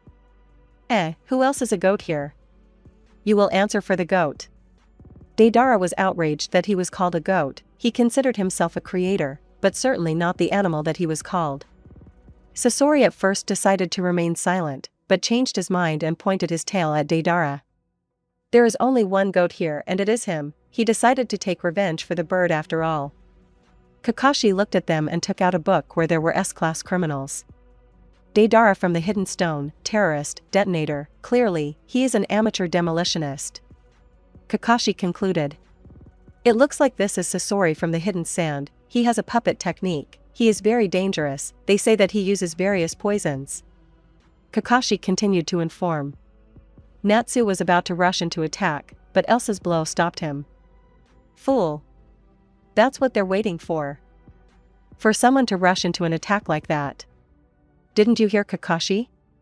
They use poisons and more. She's right, these are experienced shinobi, which means there won't be a fair fight. We need to be more careful. Shikamaru looked at his opponents.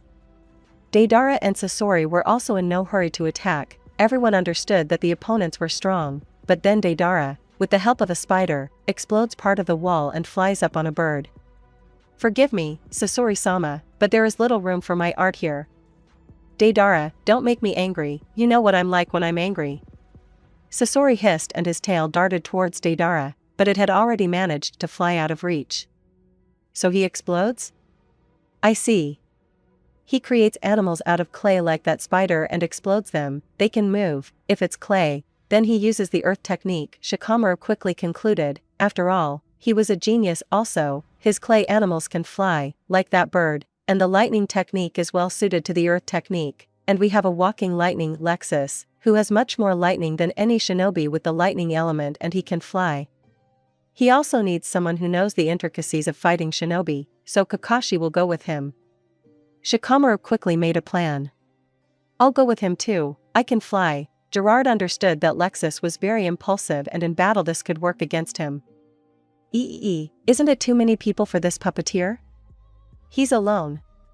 Or maybe we shouldn't interfere? Gazelle raised an eyebrow. No, he is very strong. According to our data, he is a puppeteer, which means that he is not alone and most likely this is just a puppet, but where does he control it from?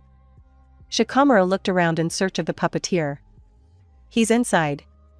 His smell is the smell of death that is inside this thing. Gazelle took another breath. Exactly, there can be no mistake. But that's not all, his tail is covered in